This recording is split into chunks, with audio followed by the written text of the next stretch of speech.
I'm ready. You want me to go up? You're on the record, sir. Well, good afternoon, everyone. Today is June 14th. It's a Tuesday, and it's 1 o'clock. The Board of Commissioners is in session. All three commissioners are present. We're ready to hear more budget presentations. Thank you. I'm glad you're here with us to help us out. All right. It's all yours. Thank you, Mr. Chairman. We will start out with Development Services, which is headed by Director Richard Beck, has 5 divisions. The Administration Division oversees departmental functions and supports the county and regional projects and efforts such as the Capital Investment Program Administration. The Building Division ensures building plans and structures comply with the Uniform International Building Code. The Community Planning Division reviews development proposals for compliance with the county's zoning ordinance and local land use planning act, participates in a variety of regional planning initiatives and implements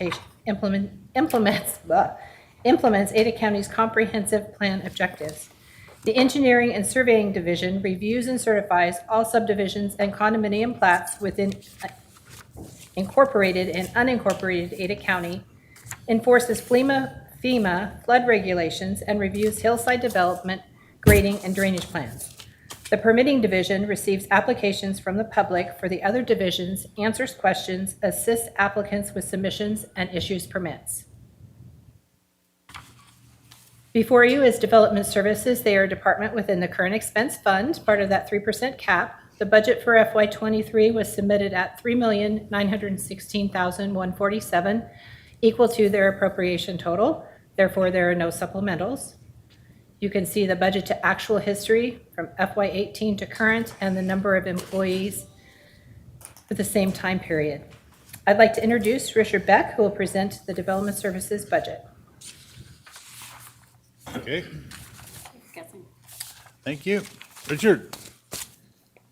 Well, good afternoon, Mr. Chairman, members of the board. Before I begin, just want to say thank you for your continued support of the Operation of Development Services. Appreciate the long hours that you've experienced and with the increased number of applications that we're seeing. I also want to thank Kathleen and Tim and Kobe and Anthony in the auditor's office, along with Andrea and Josh in Human Resources, who all patiently assisted me this year as I prepared the Development Services budget. So it's always appreciated to be able to rely on their expertise. And as I proceed today, feel free at any moment to stop me if you think of a question, or if you want me to try to attempt to clarify anything that I'm talking about. Feel free to interrupt. I don't have a lot for you today. I just have a brief presentation before I highlight our budget request. Just want to quickly touch a little bit on development services.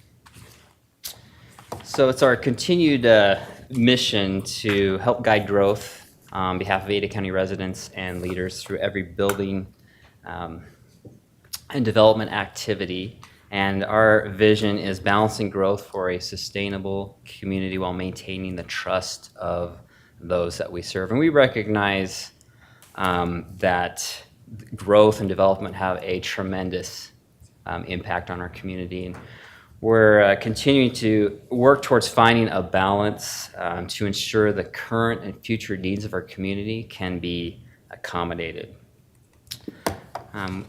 Essentially everything that we do in development services, our business, our goals, our projects, all of our actions are continue to be driven by our core values. We strive to collaborate, to build trust, lead by example, and to be fiscally responsible. And I hope today, as I walk through some of our goals and projects and accomplishments, and even our budget, that they will reflect these core values that we have.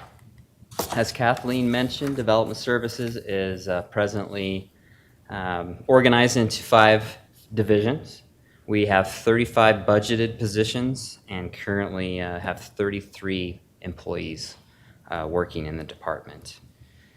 And just before I dive into our simple budget request, I want to quickly report on how we have used the funding that you've given to Development Services, hopefully to show how we've impacted and added value to Ada County as an organization and to our community in general and to our incredible employees.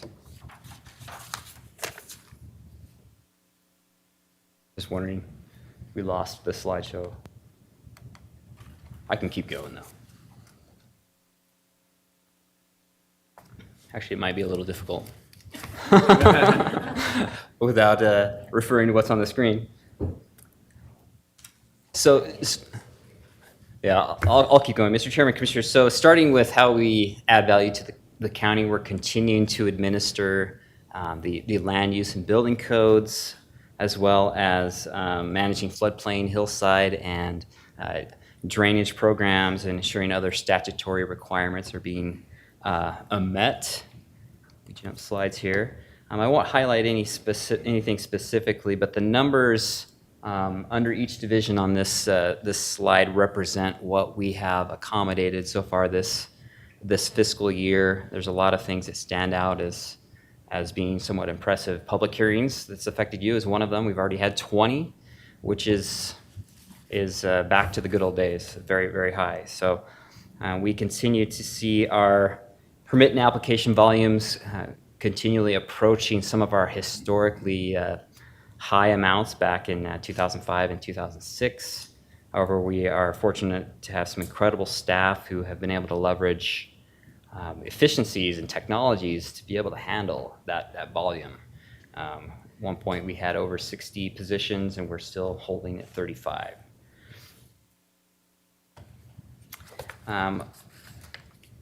Also, when considering how we add value to the county, I want to mention our continuing efforts to assist other offices and departments with engineering and surveying and other technical assistance. This past year, we were able to assist legal with land surveying of county-owned property.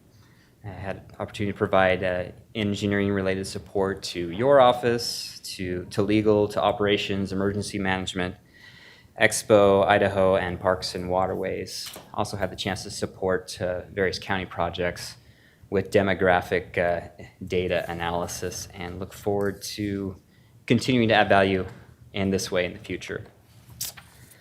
And finally, along with the maintenance of the Ada County Capital Investment Program, we are continuing to work on several projects we hope will add value.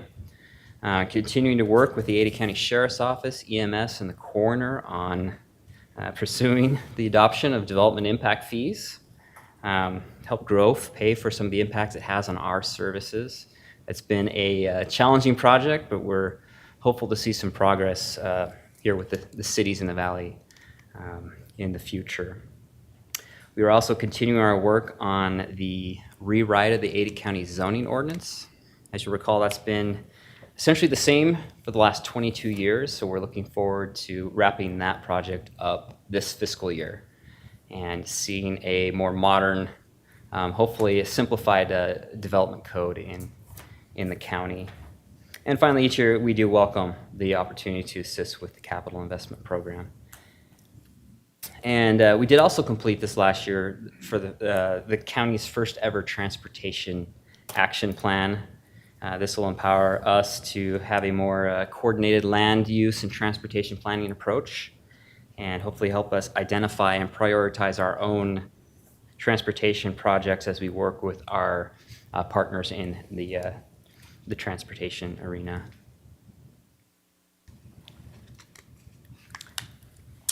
And we appreciate the opportunity to work on projects and efforts like these, and we'll be ready to assist in the future as well. Next, when it comes to adding value to the community, I'd like to highlight two things. The first is an effort to help bring more awareness to the valley and the residents in the valley when it comes to water, which we know is a precious resource. We're happy to support your efforts as a board to proactively address the challenges associated with water quality and quantity in the valley, and we will be holding a water education fair on June 28th at Expo, Idaho, for anyone who may be interested, and this will be the first of several education and outreach efforts that we hold for engaging the public engaging other planning professionals as well as elected and appointed officials. And also, when thinking of community, I can't leave out our Historic Preservation Council. They've been active since 1988. They continue their diligent work on identifying people, places, and structures that add value to our community. This past year, they recognized Fred Fritzman, who received the county's Making History Award for his work in essentially bringing history to life in his career with the Idaho Historical Society in creating exhibits, historic exhibits. And also the Schick Barn in Hidden Springs received a County Treasure Award in recognition of its historical significance to our heritage here in Ada County. And it is recognized as one of the oldest barns in the state right here in our valley. And we appreciate your continued support of the Historic Preservation Council, and I look forward to the incredible value that this exceptional group will add to our community in the future.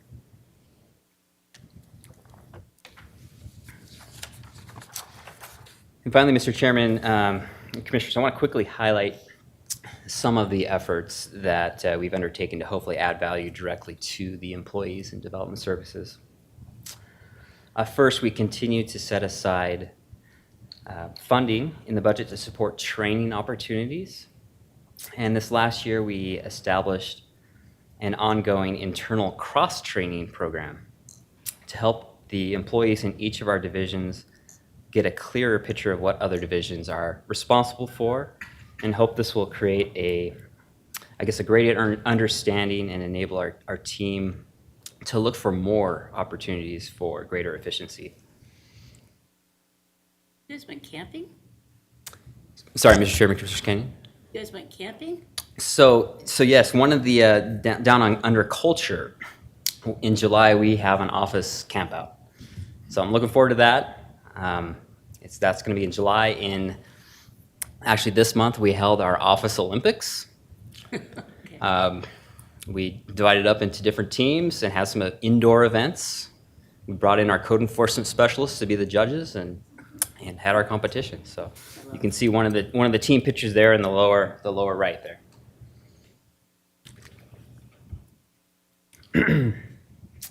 And I apologize, I think I'm starting to lose my voice, so I'm gonna sip some water as I'll go along here. We also have maintained the opportunity for employees to continue to work from home and to establish flexible schedules. It's been something that they've voiced that's important to them, that they see a lot of value in. We've got a good mix. We've got some folks who are almost 90% at home and the folks who just want to be in the office full time, so it's a good spread. It not only increases satisfaction, but we are going to be able to occupy our space in the courthouse a little bit longer. Won't need to add more workstations as soon as we had originally envisioned. So that's great. We've got our building inspectors who are out in their trucks. They're happy working from their trucks. So it's been a good opportunity to continue that ability for folks to work outside the office, and have to again express appreciation for your support of the IT infrastructure that makes that possible. That folks can be at home. They can get to their data, they can connect with their team. So appreciate that.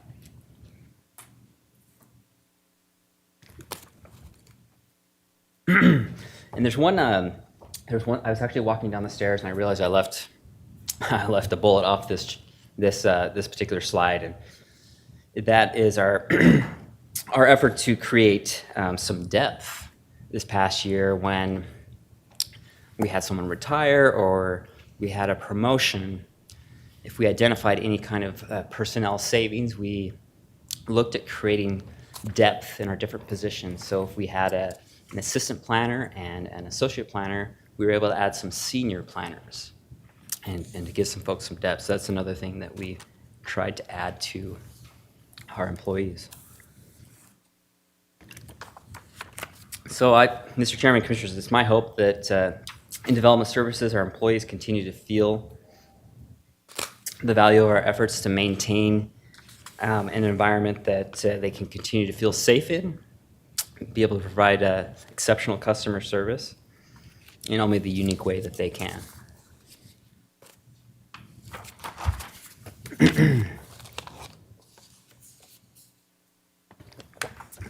Okay, so Mr. Chairman, Commissioner, I apologize for my voice. It is failing, but I will wrap up and turn to our budget request. Since our department is affected so much by the housing market, each year as I attempt to try to figure out what our budgetary needs are, I try to look at any local housing data that might be available. It's always a difficult task, kind of looking at that crystal ball and try to figure out what could come in the future there. But most of us have probably seen headlines like that are on this slide. We're starting to see or hear the housing market described as cooling and contracting, even as a couple of these say as the great deceleration. And even some of the data that we track internally is starting to kind of reflect or indicate that cooling of the market. We've seen, like the example on the screen, a decrease in the number of permits for single-family dwellings for each month of this current fiscal year compared to last fiscal year. It most likely reflects this cooling, but it could also be influenced by the lack of housing supply, specifically in the unincorporated areas of the county where we have jurisdiction. But even last week, Boise Dev reported on the market and how the housing supply, which essentially remained extremely low throughout 2020 and 2021, is starting to show signs of strengthening. And so there's definitely some correlation in the available data showing some slowing in our local market. At the same time, we continue to see local headlines that use language like a tight housing market, skyrocketing housing and land prices, affordability, housing crisis. With the low inventories, lots of cash buyers, huge demand. We've seen record prices. Again, Boise Dev, I was sad to see they reported that our median home price had surpassed $600,000 in May. I will note on this chart, though, the red line for Canyon County does show a decrease.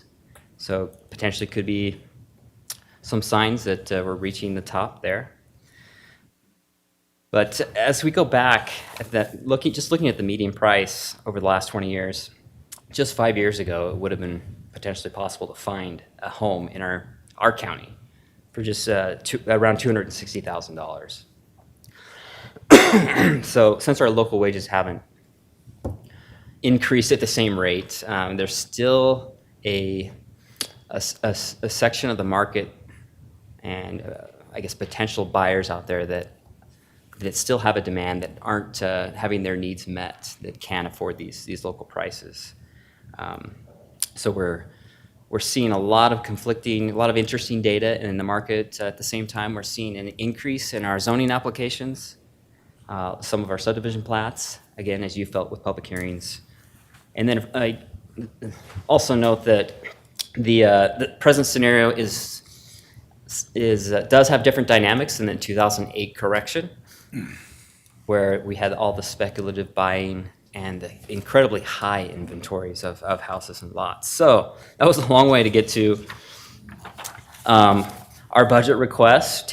Just thinking about all these factors, we are, as Kathleen mentioned, we have a flat budget request for FY23, just not knowing how this market's going to react to the, I guess, just the inflationary pressure, rising interest rates, our revenue projection. We are proposing to keep the same as this current fiscal year.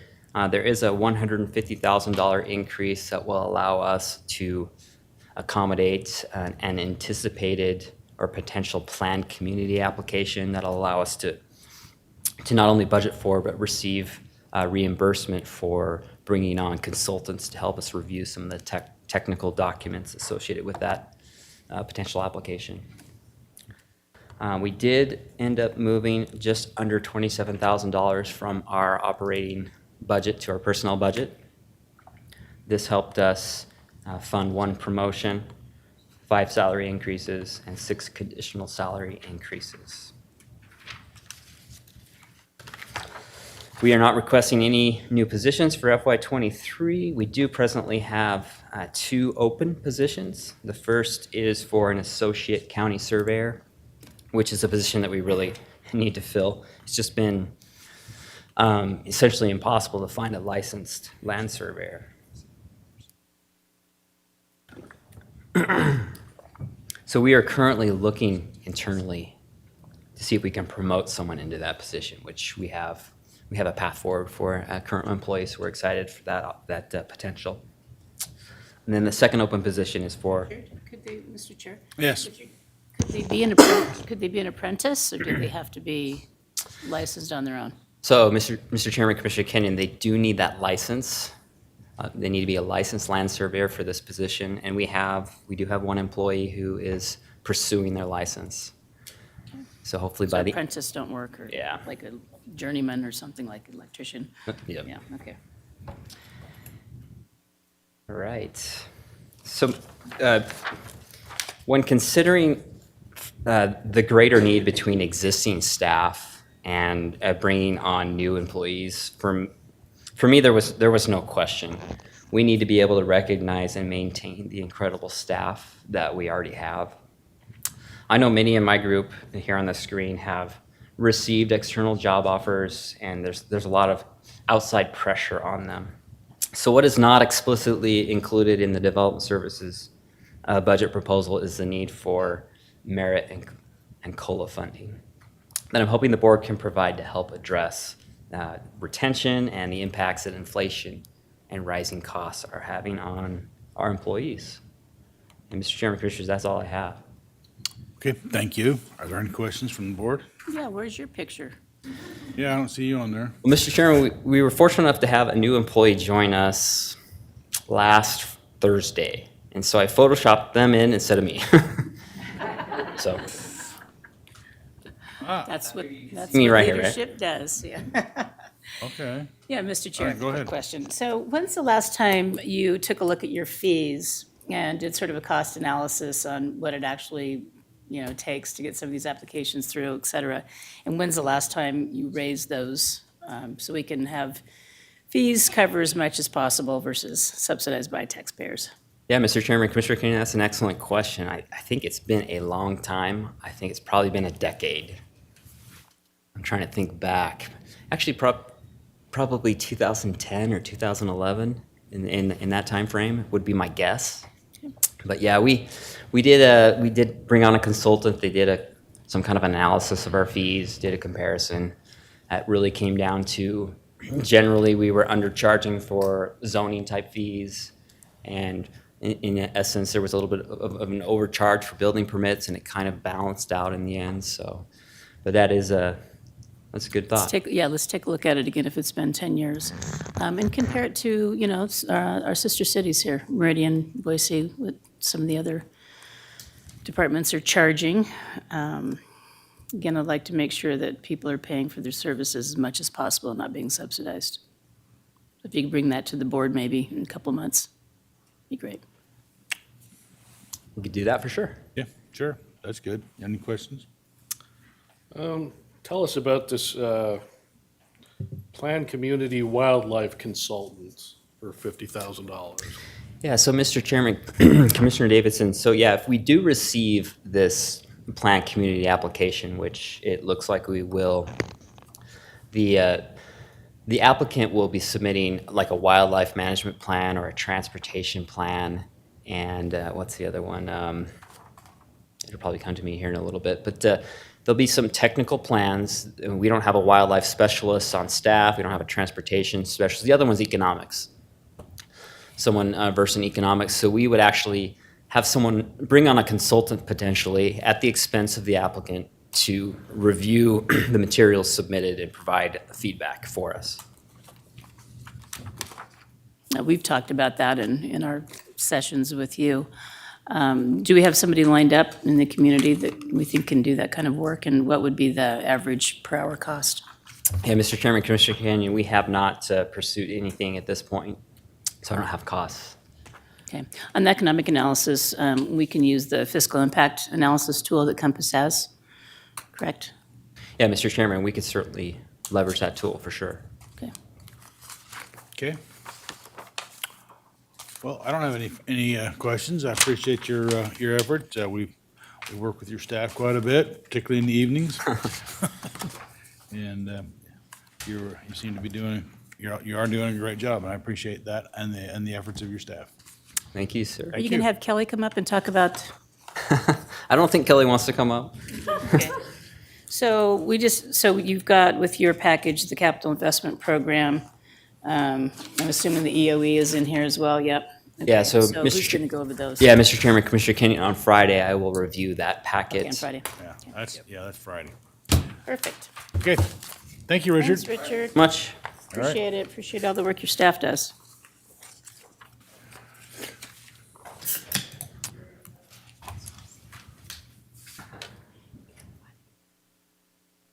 Oh, shoot. There we go. Taking a page out of the book earlier where everything went blank. Right. All right, moving on.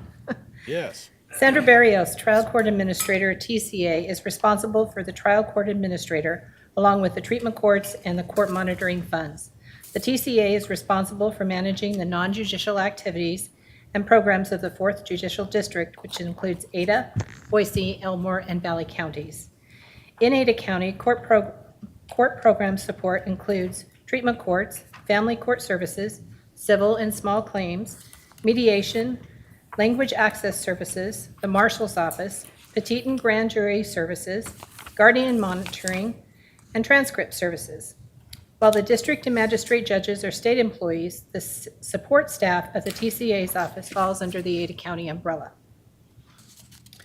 Treatment courts are comprised of 3 drug courts, a mental health court, and veterans court, and handles selected individuals with substance abuse issues and serious mental conditions who are involved in the criminal justice system. The department provides comprehensive supervision, treatment, testing, and counseling services to program participants. The Court Monitoring Fund accounts for the surcharge collected on all fines for persons violating the state law against driving a motor vehicle while under the influence of alcohol, drugs, or other intoxicating substances. Monies from the fund may be utilized for alcohol or drug abuse-related probation, treatment or prevention programs for adults and juveniles, as well as the purchase of ignition, interlock, and electronic devices. I'll go through all 3 of the funds and then turn it over to Sandra. TCA is a department within the District Court Fund. It's a special levy fund, still within that 3% cap on property taxes. The budget for FY23 was submitted at $7,704,842, exactly what their appropriation total was, so therefore there's no supplementals, just like last time. The 5-year budget to actual history below and the number of employees for the same period of time. Treatment court is a self-supported fund. Budget submitted for FY23 submitted at $3,633,771. It's a decrease of $52,587 over their adopted budget for FY22. You can see the budget to actual history and the number of employees remaining consistent at 35 for the last couple of years. Court monitoring is also a self-supported fund. The budget for FY23 was submitted at $30,000, exactly what it was in '22 and in '21. And then this fund has no employees. At this point, I'd like to introduce Sandra Barrios, who will present the budgets for these funds.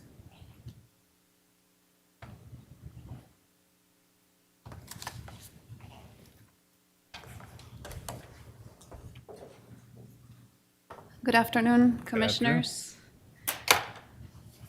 Did you bring treats? Huh? Did you bring treats? No, not today. Actually, I have some great treats, just not food. Okay.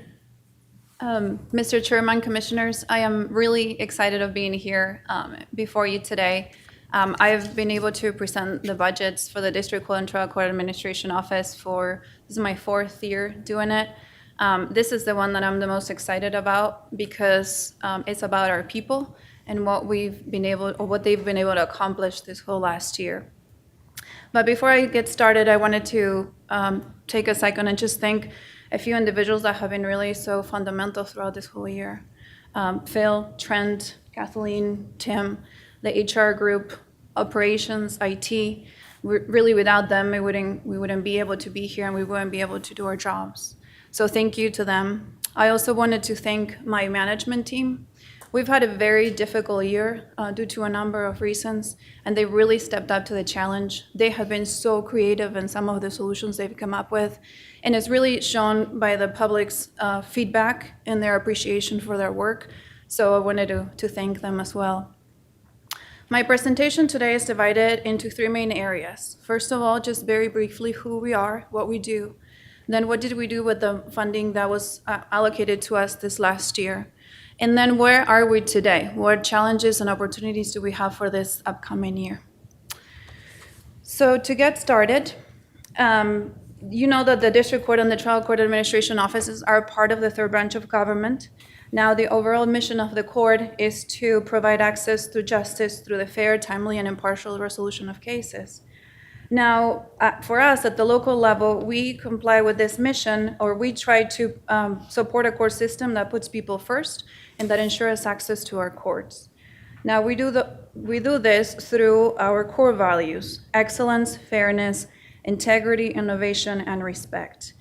And throughout my presentation, you're going to see how these core values and how our goals really came to light in every interaction that all our teams had with the public. Now, under the direction of Judge Hippler, our administrative district judge, I have the privilege of overseeing the exceptional work of 119 state and county professionals who are part of 13 of the 14 offices that you see listed on the slide. Now, these programs and these individuals are here for the single reason of allowing our judges, our 39 judges, or 40, soon to be 40, the ability to judge and the time and the resources to be able to do so. These are the people who work behind the scenes, that work through the process to help litigants so that their cases can be solved in a way that is efficient, effective, and that it really takes into account the person's specific situation. Now, last year, I mentioned that between the pandemic and the backlogs, the increase in workload that we were experiencing, this was going to be a very difficult year. Well, sadly, that turned out to be true, and all our workloads in all those areas greatly increased. So I just wanted to highlight a few of those. Starting with our language access and disabilities area. As you can see, the number of requests that we have processed continue to increase. The linguistics diversity and the auxiliary aids that our litigants are needing are also consistently high. But if you look at the bottom chart, you can see that the expenses associated with that have actually gone down. And that is thanks to a restructuring that we did a couple of years ago when we removed all administrative functions from the interpreter so that they could actually be in court, and we didn't have to hire private vendors from the community. So this is an area that is very successful. The second area to talk about is the jury office. Now, through the pandemic, this is really one of the areas that was the most impacted because we couldn't have trials for a long time. We also had a lot of on and offs, and actually we were just able to start holding trials this last March. And as you can see, this year we're going for a brand new record. That is on the number of jurors that we're going to summons. Over 73,000 individuals will be summoned for jury trial if we keep this rate of jury trials. Now, it's interesting to know that the jury office is made up of the jury commissioner and 3 staff members. So between the 4 of them, we'll have contact with over 73,000 individuals in one way or the other, and irrespective of whether they actually come to court or not. So they have a substantial workload. Also, we have a brand new record in the number of jury trials that we've been able to hold. Since we started in March, we've had over 120 jury trials, which is a substantial number when you think that before the pandemic, our high number was between 350 to 375. So in this short amount of time, we've done a lot of trials. Of course, we're very thankful to your support with this because last year you awarded us a few marshal bailiff positions through ARPA to help us with the backlog. Those positions have been essential in us being able to do it because that's where these positions are going to for these jury trials. I also wanted to highlight the work that the jury office is doing because we get so many thank you cards and so much positive feedback from the public. And actually, the card that you see on the right of my right on the screen is just one of them. It was funny to me, but this juror is talking about 3 studs that he met when he was here in court for trial. And here he's talking about the jury commissioner and then 2 members of the bailiff security office. They really do an amazing job. Now, the other area that I wanted to talk about is the guardianship office. Now, this office is actually very interesting because it really works with some of the most vulnerable citizens in our community, those who are older or who are disabled and cannot care for themselves. Also, workload in this office is different because some of their cases can last 70, 80 years, or as long as a ward may live. So for them, the number of cases that are open are a lot higher than the ones that they're closing. So when you see here that there's 219 new cases, that's not all their work. And they have 1,986 cases that are active and are being monitored today. The Navigator is another program that I also wanted to talk about. This is something that I mentioned last year for the first time. We just started it. This program is the first one in the state, so it's really exciting. It's managed by Imelda Ramirez, the Deputy Trial Court Administrator. She recruits interns from the community, from the colleges, and they come and they staff the office with that. And their job is to basically help litigants from the moment they walk through the door all the way to the end of their interaction with the system. So they help them complete rental assistance applications, or as you can see, joining online, civil protection orders, you name it, wayfinding in the building, connect them with resources in their community, you name it. Those kids really help them with everything. Again, the feedback we received from the interns and then also from the public has been very, very positive. And so we're really excited about what the future holds for this area. This is another area that is very important, is the mediation office. It's a one-man office. It's Michael McLennan who heads that office, and he recruits volunteer mediators from the community. I need to mention that there's really no footprint from this office here. And you can see in the building because everything is done online. Now, before the pandemic, everything was done in person. Now we moved everything online, and we will continue to hold mediations online. Now, as you can see, the numbers are starting to increase steadily. The number of hours that they spend on mediations are also increasing. And you can see that despite the fact that they're held online, the resolution rates are still really high. This is, you've probably seen literature that it shows how effective mediations are because it really helps the parties since they're so engaged in the process, when they reach the resolution, they're also more likely to fulfill whatever agreement was done in that settlement portion of the case. And so it's really, really good for us because these are cases that don't come in for the judges. They're solved and they're done and we can close them. Also with mediations, we have what we call the judicial settlement conferences. These are also mediations, but they're done by a judge, either an active or a senior judge. As you can see, they've processed almost 479 requests for mediation, and we have an 84% resolution rate. Each of those cases that is solved is one case that doesn't have to go to a jury trial or to a court trial. So again, the savings are substantial. And then the one that I wanted to highlight at the bottom is the interdisciplinary settlement conferences. Now, these are, we hold them on cases that are high conflict divorce or custody matters. They involve a clinical mental health professional, a mediator attorney, the judge that presides over the case, and then the parties with their attorneys. These are really high conflict cases that when they can be solved, they produce huge savings to the system, and then it allows the parties to retain control of their case. So now you see that I show there's 32 days that were saved, 32 trial days. Now, that's just a very low number because this number doesn't take into account the time that it would have taken a staff attorney to research the case, help the judge with the decision, and then how long it would have taken the judge to actually write the decision. And because of the complexity of these cases, those decisions are way over 100 pages long. And it's not like a blank form, form that they can just fill in the blanks. They really have to start from zero. So the savings really are substantially higher than this 32 days that you see over here. The other area that I want to highlight, which I know is something that is close to you as well, as our treatment courts. We know that we have your help and your support in this area.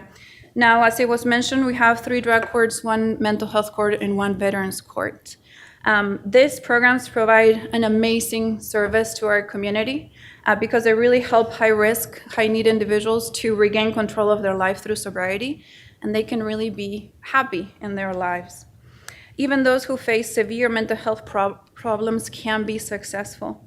And that is thanks to the mental health court program. That is something that Judge Miller presides, and Darcy Dickinson here is the coordinator for all those participants and for that team. Well, today I want to talk or introduce you to Parker Luce. He is one of the success stories that we have in mental health court. Now, Parker was diagnosed at the age of 17 with a couple of mental health illnesses. Then he was charged with a serious felony and was accepted into the program after he struggled through the pretrial phase of the case. Parker graduated in 2016 after almost 2 years of intense participation in this program. Now, when he graduated, he wrote a statement that he read to other participants, to the judges that allowed him in, and to the mental health court team. And I wanted to read just a couple of sentences of that statement. He says, "But you and the team decided to give me a chance, and I am so thankful that you did. I am proud to be standing here graduating and proving your guys' choice a right one. You guys are my inspiration. You are all amazing, and the transformations I have seen in some of you is huge. I know it is tough, believe me, I know. And most people would crumble with some of the challenges you guys have faced. But you stand here today, a testament to your strong perseverance and desire for a better and healthier life. I love you all. Keep on trekking to the top. It's closer than you think." Now, Parker received tools and resources that he needed to stop feeling like he was a victim in the situation, his own words, and then take control of the situation and be able to be successful. And this is proved by the fact that he just graduated from BSU with a bachelor's degree in social work and wants to go back to help those who helped him as well. He's truly an inspiration, but he's only one of the thousands of examples that we have. In our drug courts, they have graduated over 1,394 individuals who are each of them a success story. Indeed, one of those graduates, who is currently an Ada County employee, says, "I owe my life to this program. Every day I'm so grateful for the life drug court has given to me. With the tools I was given, I live every day sober. Today I can be a mother, wife, daughter, sister, granddaughter, friend, and aunt. Thank you for saving my life and showing me it can be done. Forever grateful." So they're amazing, amazing examples, and that's what they do every day under the direction of Maureen Baker Barton and her team. Okay, let me move on to a different area now. Now, let's just to kind of talk about the situation we find ourselves today and what the future holds for us. Now, we have always tried to use our funds in the most responsible way that we can. To do so, we regularly look at our staffing levels, we look at the vacancies that we have, and we see if there's anything that we can do to take advantage of them and use them in the most efficient way. Well, that's exactly what we did today, or this year. We looked at the open positions and we restructured them, we reclassified them into others that can provide benefits to the entire 13 offices that you see, as opposed to just the one area that we're initially in. We also were able to cut a lot of our operation costs to move money around and fund certain changes that we wanted to make on the program. And that's why, as it was mentioned by Kathleen, the budget today is flat. And I don't have any supplementals. Now, we have had your support. You have understood how difficult this year has been for us with the workload, the increase in population, and thanks to that, you supported our request for 3 new judges. Now, those judges are going to fund in October 1. Usually, and first of all, we're extremely thankful to that. Thank you. Usually, I would come to you and I would ask you for new positions to support the work that those judges do. I'm not doing that today. And that's a very deliberate decision for 2 main reasons. The first one is you were an amazing partner to us in giving us your support, and so we want to also be good partners with the county. We know that the clerk's office, the prosecutors, the public defender's office truly needs those positions to be. You can't hold court without a clerk. You can't have, and depending on the docket, you will need the attorney's presence. And so we understand that, and because of that, this year we're going to make do with what we have. Doesn't mean I'm not going to come in next year and ask for it, but at this point, I think we're going to be okay. The second way in which we want to show this is by the way in which the attorney and the judges are going to be assigned. Judge Hippler decided to allocate the new judges in the way that are going to cause the least impact to the budget. And so instead of assigning both of the magistrate to the criminal floor, he's only going to assign 1. So the impact is half of what potentially could have been. And that's honestly the bare minimum that we can do because of the workloads that we have.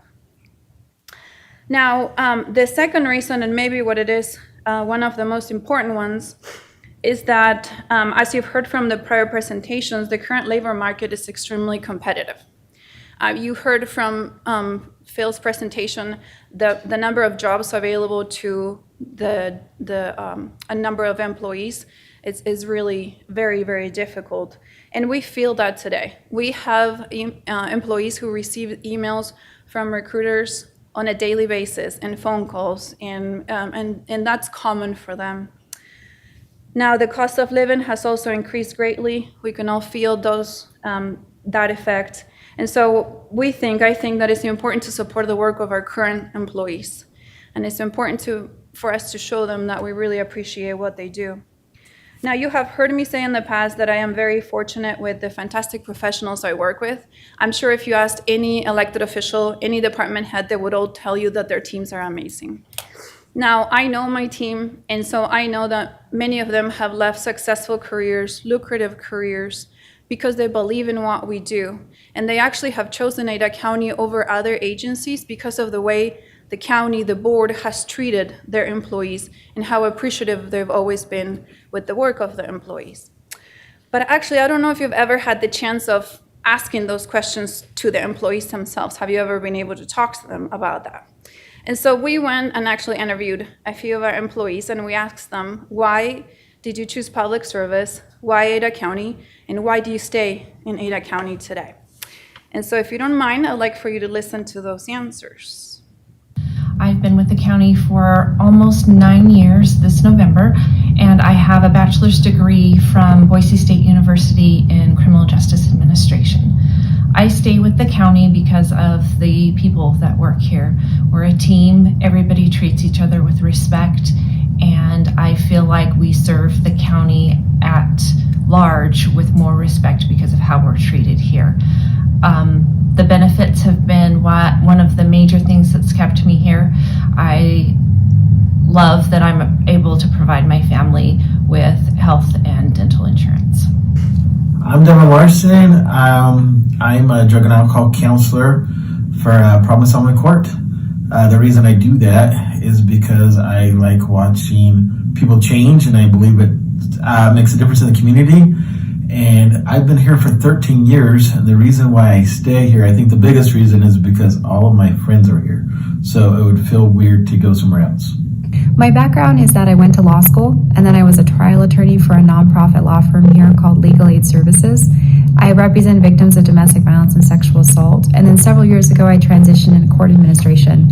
I found working for the courts and public service to be extremely rewarding. I always wanted to help, and I always wanted to be able to answer people's questions.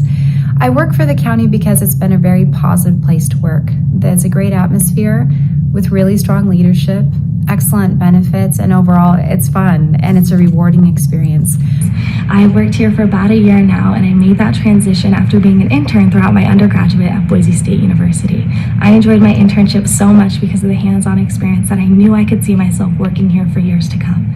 Ada County does a really great job of giving you that team dynamic. You're able to push yourself both personally and professionally and really grow in what you want to do. There's lots of different avenues and lots of different paths you can take, but I'm grateful that I ended up at the county. I've had fabulous experiences working on projects like Jury Appreciation Week and Adoption Day, and it's given me lots of experience in community outreach. I've enjoyed working here so much that I've even recruited some of my friends. Whether it's the clerk's office, family court, or trial court, I have learned so much over the year, and I can't wait to see how much more I can learn. I enjoy working for the county. I started here as a UA technician, and the support from the county when, I was like, hey, I want to become a counselor. And they're like, yes, how do we make this happen? And I choose to continue to work for the county just for that community dynamic and keeping the community safe and community support of what does our community need and how can we make it better. So you heard the word community a lot from them, and they truly believe in what they do. What they do every day does help our community in different ways. And so because of the amazing talent that we have, I think I would like to respectfully request that you consider this COLA or merit, however you decide, but that we really do support our employees. Now, let me talk about the budget specifically. I'm going to start with the new position, a forensic evaluator. Let me explain first the position and why we need it, and then I can explain how I'm proposing that we fund it. So forensic evaluators are clinical mental health professionals, and what they do, this particular ones work with family law cases. They are part of the Family Court Services Office. They help the community by identifying, and the family by identifying serious problems in the family. And so through the evaluations that they do, they create a report to the court that will identify child abuse, domestic violence abuse, child mental health problems, mental health in general, and anything that could affect how the well-being of the child or the children that are involved. And then they create this report so that the judge can make a decision that will truly be in the best interest of the children. Now, this is very important, particularly on cases, or first of all, on high conflict cases, and second, on those where the parties are self-represented, because then the judge has a neutral professional, an expert truly, that can provide them the information that they need. Now, in this office, we have 3 forensic evaluators, and we're asking for a 4th one. That is because the increase in workloads that we've had. Now, again, a couple of years ago, we restructured the office. We took away all the administrative functions that these professionals had, gave them to an admin person so that they could truly dedicate their time to doing the evaluation. And as a result, they are able to produce a lot more than they've ever had. However, because of the increase in workload, the increase in divorces and modifications we have, we just need another person. So I made this request to the state earlier on this year, and the state agreed with the request. And so they repurposed a grant that they have. They're reapplying for this grant. The decision of whether they get it or not is going to be made in October. So if the grant is approved, then they would fund the money to Ada County so that we could hire a forensic evaluator. If they don't get the grant, then we don't get the money and we don't hire the position. So at this point, I'm just asking for the PCN sort of as a placeholder so that we could potentially hire that position. And again, it would all be covered with potential revenues. The second area that I have on budget 43 are market analysis or market adjustments, especially special salary adjustments as well. These were 2 different classes. I'm going to start with the drug and alcohol counselors. This was done by the HR department. This is an area that we've had a lot of issues. Counselors are in very high demand in general in the community, and so we need to be able to retain them. When HR did an analysis, they suggested that we increase their wage, and we just followed their recommendation. They're also going to be in par with other county, with other departments that have similar positions within the county as well. Also, this market analysis would be in addition to any COLA or merit that you decide to award. The staff attorneys are the other positions that I'm asking that you please consider this market adjustments. Once again, it was done by HR, and we're just following their recommendation to get them up to market. But to explain to you why staff attorneys are important, I wanted to call Judge Hippler just to talk to you for a few minutes about that.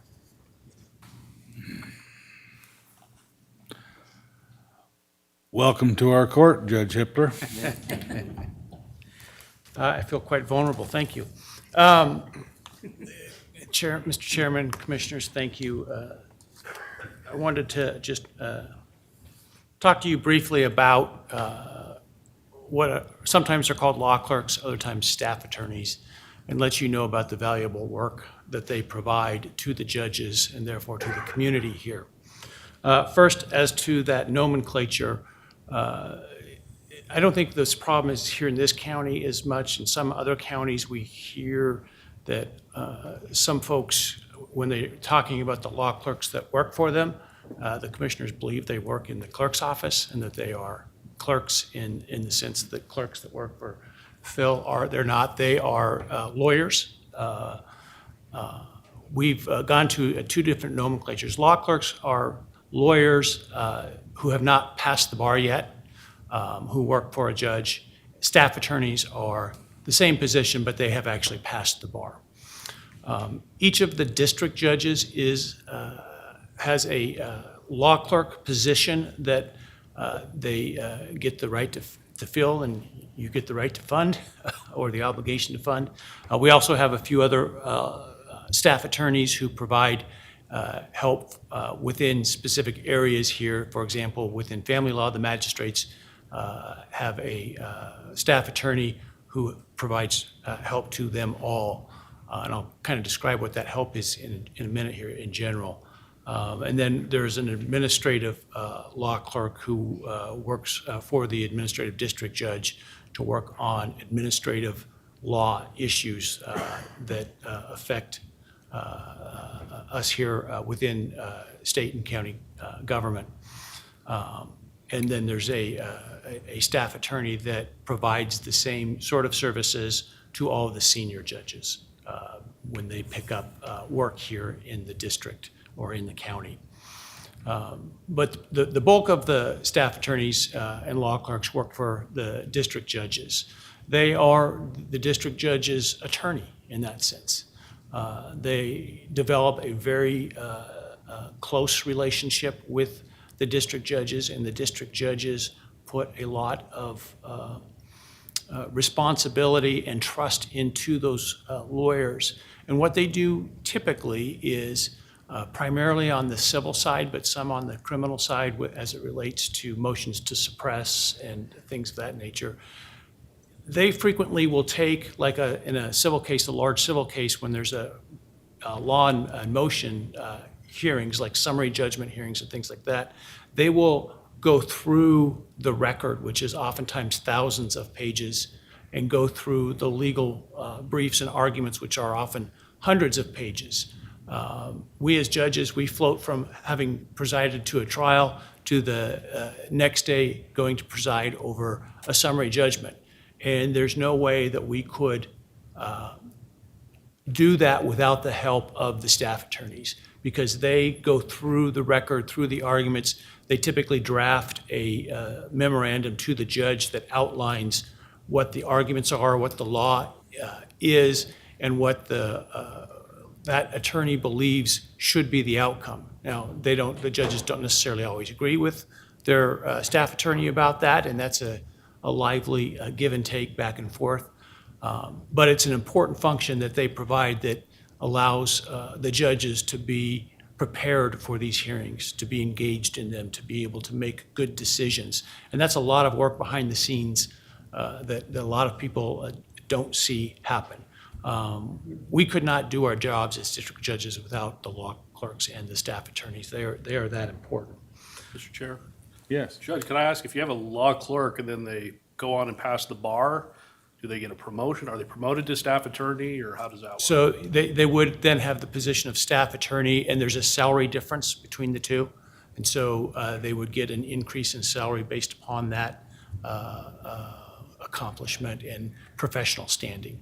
these are all professionals in that sense. They're all coming to us with 7 years at least of higher education past high school, 4 in college, 3 in law school, with the debt that goes with that, obviously, which is becoming larger and larger for a lot of folks. We typically hire the best and the brightest. Historically, it's a very competitive position. They're very historically desired positions because the large law firms, the Holland and Harts and the Hawley Troxels and the Givens Pursleys in the world, they recruit from these staff attorneys into their starting positions to be lawyers. So typically, staff attorneys come from law schools, typically out of law school or a year or two of practice, typically in the top 10 to 20% of their law school classes. So they're the very top and the most competitive folks to try to get. We've seen a change in the market here, as everybody has. Historically, the firms have always been very supportive of having people that they've had their eye on since they've been in law school come and get the experience working for a judge here. But because the market is so tight, I never thought I would say that the market was tight from an employer's perspective for lawyers, but it is. And you can talk to any of the folks that run the firms or even the public agencies. Lawyers, good lawyers are hard to recruit right now for whatever market reasons. And so rather than being a sort of a support to these firms, now we're, to a degree, in competition with these firms for the same people. It's still an excellent experience, but the salary differentials are becoming so great that it's difficult for these bright young lawyers to turn down those offers given that differential with that debt load. I've talked to some, this is sort of anecdotal, but talking to some friends of mine who are managing partners in those sort of white shoe law firms, starting salaries for new graduates is in the 120 to 140 range currently, which is, to me, who started too long ago at, I think, $24,000 in one of those white shoe law firms. It's pretty impressive. But we are competing now with those folks for those lawyers to a degree. I think they're still supportive. They certainly are still looking to hire these staff attorneys for their positions. I think it's just a difference that they're maybe not as willing to be patient and say, yeah, go ahead and fulfill that clerkship and then come to work for us.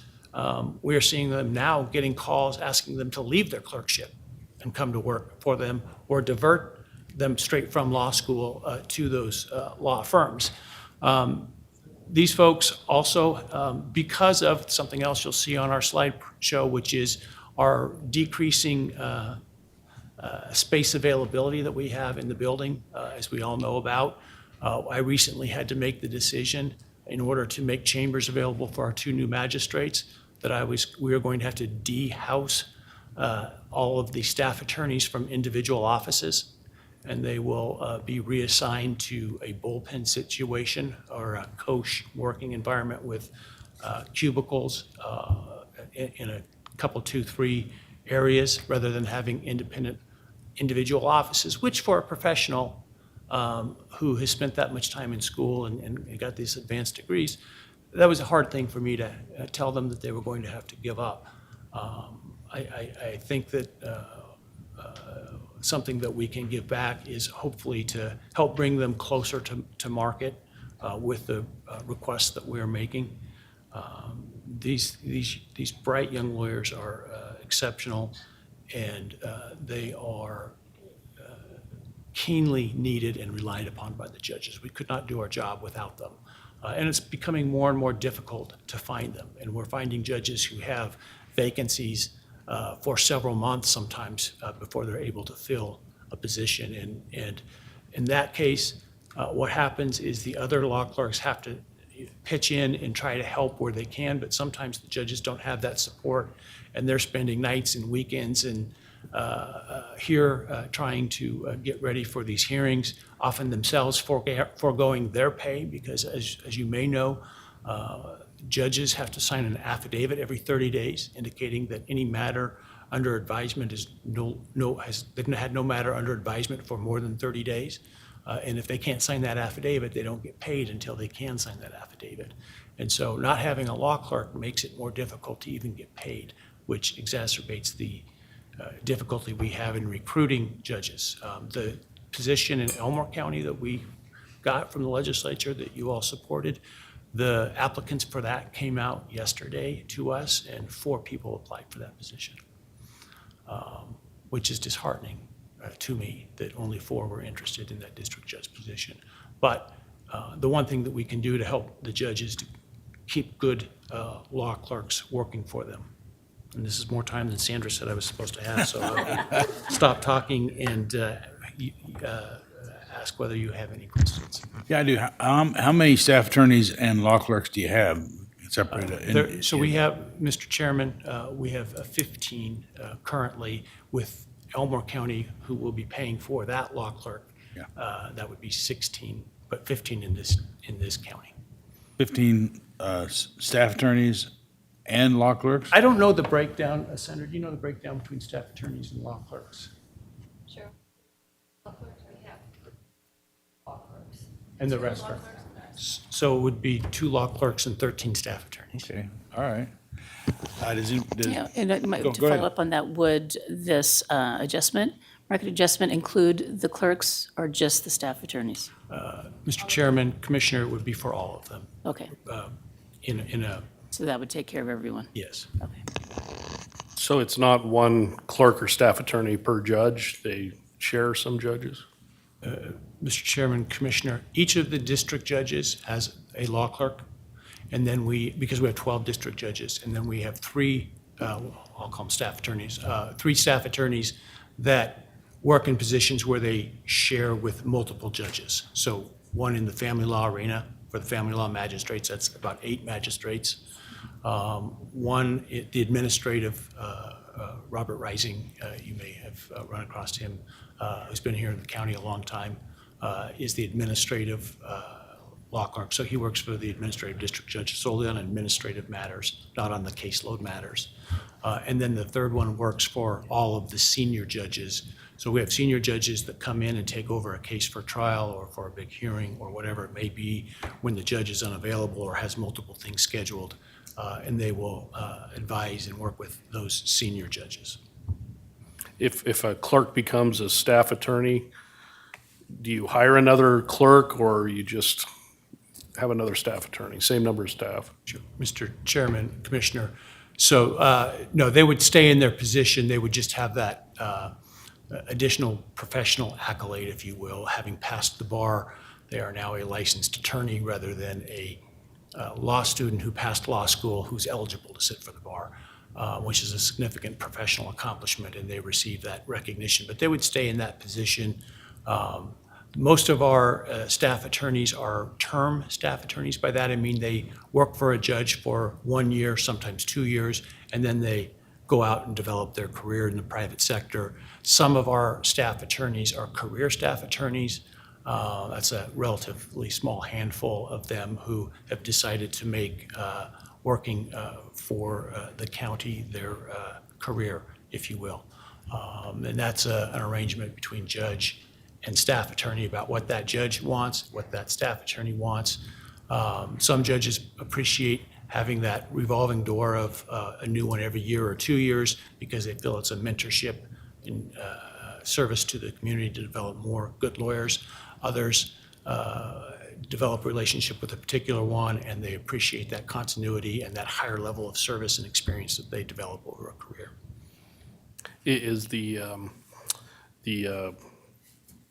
amount of time each law clerk spends on a case, is it uniform with all the clerks, or is it, are their, their duties different based on which court they're assigned to? Mr. Chairman, Commissioner, each law clerk performs the same types of duties, but what specifically they do is up to the judge for whom they work. So a judge who comes in with a lot of civil experience and not a lot of criminal may have a law clerk or staff attorney help them more on some of the criminal cases to get up to speed. So it's really individual assignment by the judge to whom they work, or for whom they work. But the types of things they do in general are relatively uniform. Thank you, Your Honor. Thank you. I appreciate Thank the you. opportunity. Good to Yes. see you. Appreciate you coming. You're always welcome in our court.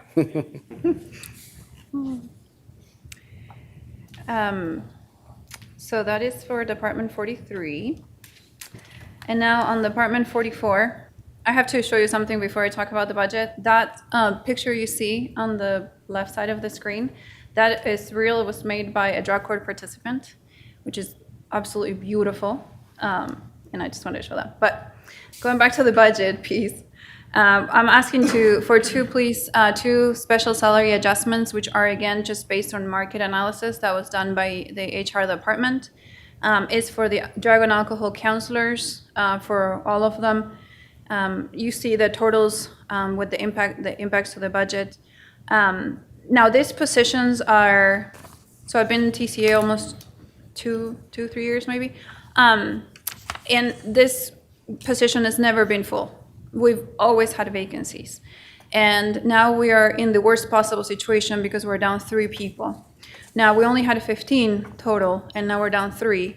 And so the remaining group, it really has to take on a lot more work.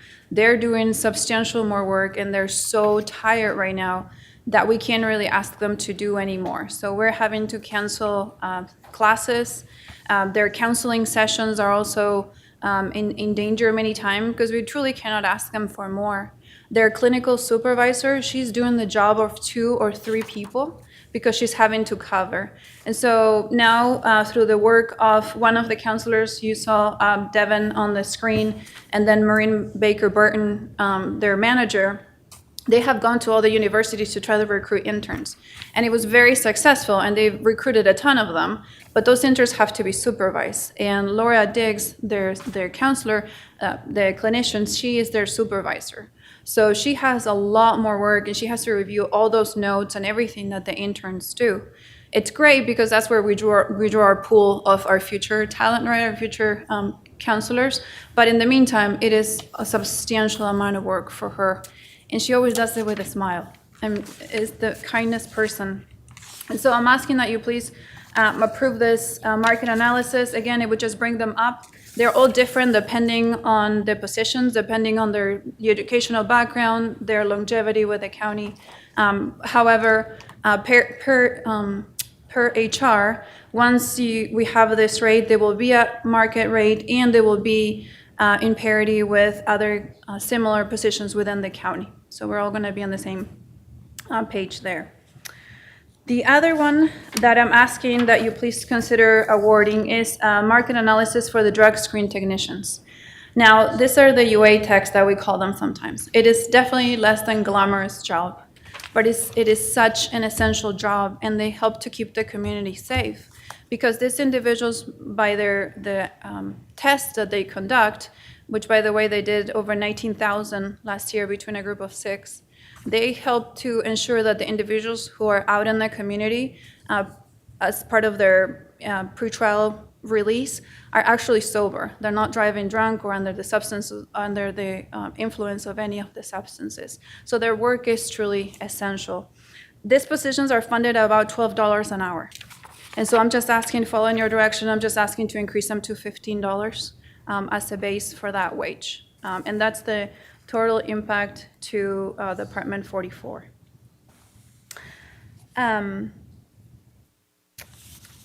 Okay. I wanted to talk a little bit about my CIP request. I know that you've heard a lot about the treatment centers and the needs, and you've toured it. And I don't want to tire you with this, but we really do need it. You have seen the amazing work that is done at the treatment center. This is something that Ada County needs to be proud of because you're changing the community with your support. Back in 2015, a space analysis was done, and it was determined that at that point we needed a 20,000 square foot facility. That is all we want, just all we want, right? That is what we need. At this point, it was, we were told this year that because of all the inflation and all the increases, it would be between $8 to $10 million. I think you saw that slide that Phil had earlier this week. We don't want a Cadillac, we don't want a mansion, we just need a place where we can go, hold classes, have our counseling sessions, our therapy sessions with the participants so that they can really do their job, so these counselors can do their job, so the drug screen technicians can do their UA exams. And these are just some pictures of the current space and the problems that we have. The last one that I wanted to talk about is the master facility plan. This was a document that was done, I think, 2017 or so-ish, thereabout. And at that point, it mentioned that, you know, a lot of the departments in the courthouse needed more space. We have used every nook and cranny that's been allocated within our space. We have turned every single storage closet into an actual chamber for like an office for judges. Those are the pictures that you see. As Judge Hippler mentioned, we have to send departments home. We actually have another department that is going to be working completely from home. I've mentioned earlier in my presentation, we support technology, we embrace it in every area that we can. We hold courts from chambers because we don't have sufficient courtrooms. You know, 40 judges and we have 27 courtrooms. We also have, like, the mediation office, as I mentioned, no footprint, and they do a great job. He was talking about the staff attorneys, how we have to kind of shift that dynamic. So we're willing to do whatever we can to show you that we have utilized the space as efficient as possible. We just need more space. So that's kind of where we are. Now, in summary, I just wanted to say, I know that this is a very difficult year because there are a lot of different pressure points that you have to address. However, I really want you to please consider this increase that myself and the other departments have been talking about, this COLA or merit, however you decided to implement it. Our employees are truly our greatest asset. All the positive comments you get in the community, it's because of the work that they do. And we really need to retain this talent because the rest of the agencies want to take them. And so we should do whatever we can to keep them here. And so with that, I want to say thank you again, and I ask that you please approve the budget as it was submitted, and I'll stand for any questions. Thank you. Mr. Chair, Other questions? Go ahead. so going back to the master's facility plan, and I'll look to Kathleen. Do we have a construction fund? We do set up for this, don't we? No, we don't. Do we have, I thought we had a fund. Within the drug court fund, within that fund, there was money set aside. On master facility? Not for master facility, but don't you have $1 million? But that's the CIP, isn't it? But within your fund, Yes. yourself, you have money set aside for this. Yes, for the drug court For the building, drug yes. court building. That's all there is.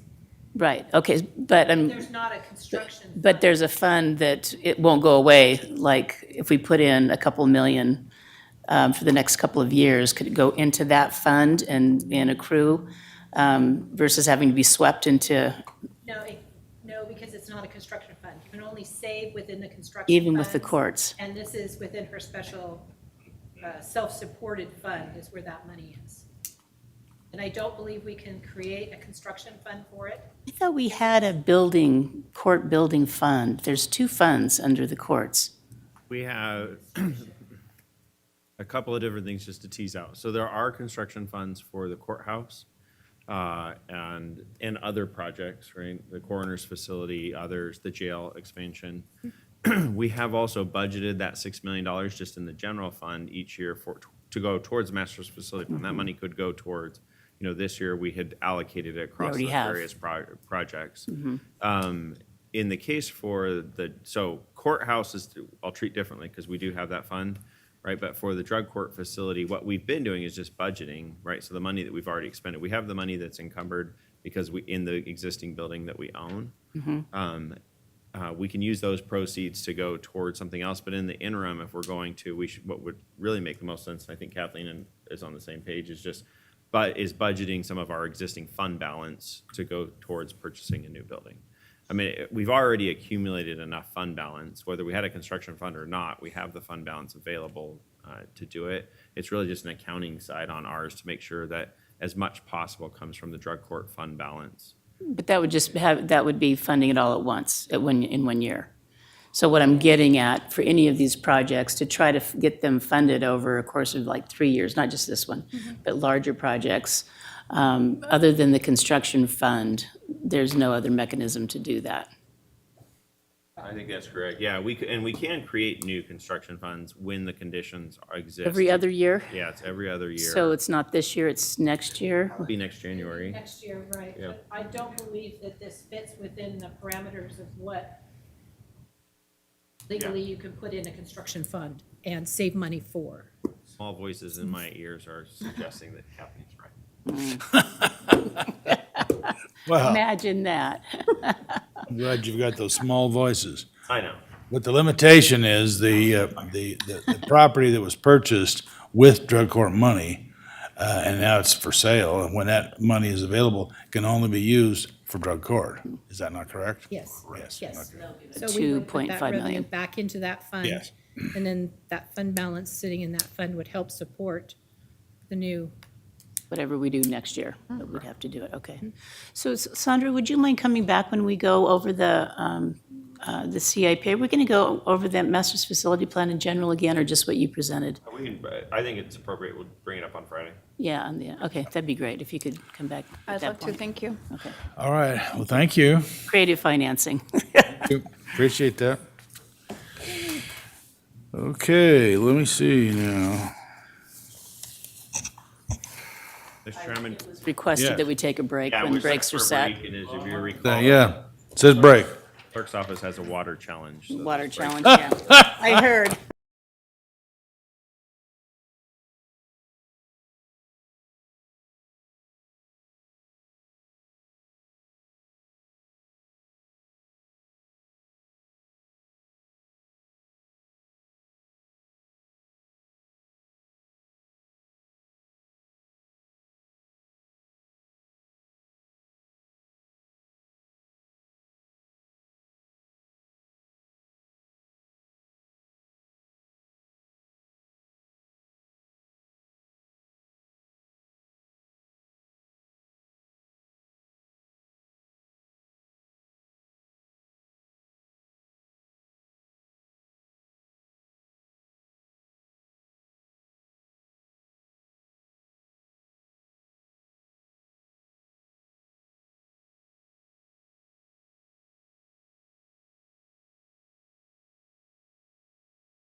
Record, sir. Thank you. We're back on the record. And Kathleen, go ahead. Mr. Chairman, we're going to start off with Emergency Management and Community Resilience, which is headed by Director Joe Lombardo and is under the administration of the Board of Ada County Commissioners. As a countywide agency, it is responsible for disaster mitigation, preparedness, and response and recovery activities in Ada County, with a primary goal to protect lives and property. Ada County Emergency Management and Community Resilience receives jurisdictional input and recommendations from the public, private, and non-governmental sectors via the Ada County Local Emergency Planning Community on all hazards, emergency planning, training, and exercising. The Board of Ada County Commissioners also receives advice and recommendations on emergency management programs and systems from an executive council established pursuant to a joint powers agreement among 6 cities and the highway district within Ada County. Emergency Management is a self-supported fund. Their budget for FY23 was submitted at $793,588, $118,000 over their adopted budget. This is for one-time use, and so therefore the use of fund balance is appropriate here. The budget to actual from FY18 to current, and the number of employees being consistent at 5. At this point, I'd like to introduce Joe Lombardo, who will present the emergency management budget.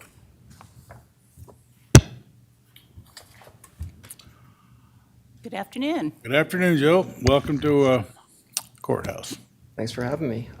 Thanks, Kathleen, for that introduction. I appreciate the work that the clerk's office does this time of year and the work they do year-round. And thank you for the opportunity to present our budget today. They say that most good presentations begin with a question, make it dialogic in nature, make it interactive. I don't know if this will be a good presentation or not, but the question I'd pose beyond, hey, can you please fund my budget, is to get your feedback on what we're doing. This is a fairly new mission space that we're moving into. I think we know how to do emergency management fairly well. We've done it for a long time, and I think the beats and measures of that are familiar to us. But to, I'd say, county leadership and to all our other departments and agencies, where do you see yourselves in this mission space? Because we're moving into an exciting new area.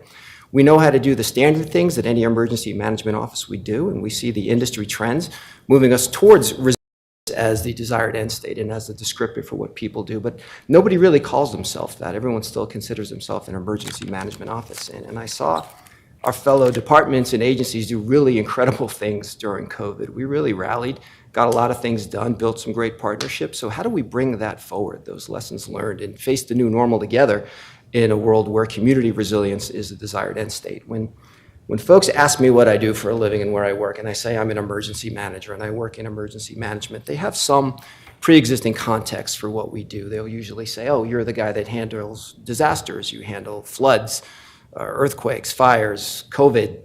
I try to deny that one as much as possible. Yes, we were involved in COVID or monkeypox or whatever folks are thinking about, but we're far more involved than simply waiting for a disaster to happen and then, like the cultural reference I often make, the Maytag repairman, we spring into action and start doing things. Emergency management is far more than just a simple moment in time where you're managing some consequences that you're facing based on a disaster or a hazard. It's a state of mind. It's marshaling the full capacity of your community's resources, the whole community, towards a state of resilience, all the things that could happen. I often flippantly say that it's all the carbon-based life forms here in the Treasure Valley is what our client base is. And so we're all threats. We're all hazards. We're preparing for disasters, the periods before disasters, response and recovery when they happen, and then bringing us to the new normal together. So that's what we'll talk about a little bit today. I don't want to be too pedantic or academic and talk about the field of emergency management and paradigms and whatnot, but I think it's an interesting discussion and an opportunity in the context of us talking about how we want to resource our mission to get feedback from you as to if we're doing it the right way. What's Commander's intent? Where should we be bringing this thing called community resilience? You know, a few years ago, we presented the concept to county leadership. We wanted to rebrand our office. We wanted to refocus our office. We wanted to be known as Emergency Management and Community Resilience to really drive home the premise of that expanded operation. And I believe that it went over well. We started calling ourselves that and nobody kicked up much of a fuss. But at the same time, I remember Commissioner Kenyon said, okay, you guys now now involved in Barber Dam operations. You guys are now involved in the safety and security of the courthouse. You guys are now involved in water security as we're looking at the resilience and the capacity of the water infrastructure. And the pandemic. And the pandemic. Well, I would add to that, last year, Commissioner Beck, Mr. Chair, worked with us to figure out how we were going to get monoclonal antibodies to the region and make sure there was a sufficient supply to prevent bad outcomes from people that might contract that disease. Now, we're not hardly experts in hydrology to be able to lecture people about water, and I don't know anything about monoclonal antibodies or polyclonal antibodies or if such things even exist. But I guess I would say that we're good at organizing the community of shared mission space around emergent missions. And I think we've done a good job in helping people find their home systemically in what we do as collaborators and as communicators. And so I'm going to talk a little bit about our budget. We're going to talk about how we're fixing to do this for the upcoming years. And let me go through the agenda for today. We'll do a quick snapshot of the budget, how we derive our funding sources. I will then brag a little bit incessantly about the amazing team, the team of 5 and 1 part-time employee that we've assembled that I'm incredibly proud of. The degree of knowledge and dedication that this team has is something. And I think everyone here has had opportunity to interface with most everyone on our team at any given point, and we've had nothing but good outcomes. We'll talk about our mission somewhat philosophically, what underpins everything that we're doing, and then it's kind of part and parcel. These two conversation pieces meld together, our accomplishments as our office, the challenges we face, what our priorities are, and then what success looks like. And success, ideally is just really continuing to do the things we're already doing for future operational periods, future years, and have that extend far beyond my tenure with the office. So our budget trend, I kind of want to just drop the mic here and walk out. We got a nice flat budget line there. You can see at the end it looks a little bit artificially inflated, as Kathleen talked about. We do want to bring $118,000 into our budget from fund balance. That's not any new revenue that we're seeking. The best analogy I could find is that this is money that exists in our savings account. It's been appropriated in previous years. We want to bring it into checking to get some things done. This is going to be done for some programs for the benefit of the whole community. None of this will go towards salary, compensation, or any sort of capital for our office. It's for some special projects that we want to get after and have a timely window in which to do it. But again, you can see if you look at that last polygon there, that small black diamond, that really indicates where our budget is. We're a little bit down from last year, and we're kind of proud of that we're able to hold the line with the resources that we've been given, despite the expanded perspective around what we do, what our job is, and the responsibilities and mission space that we're taking on.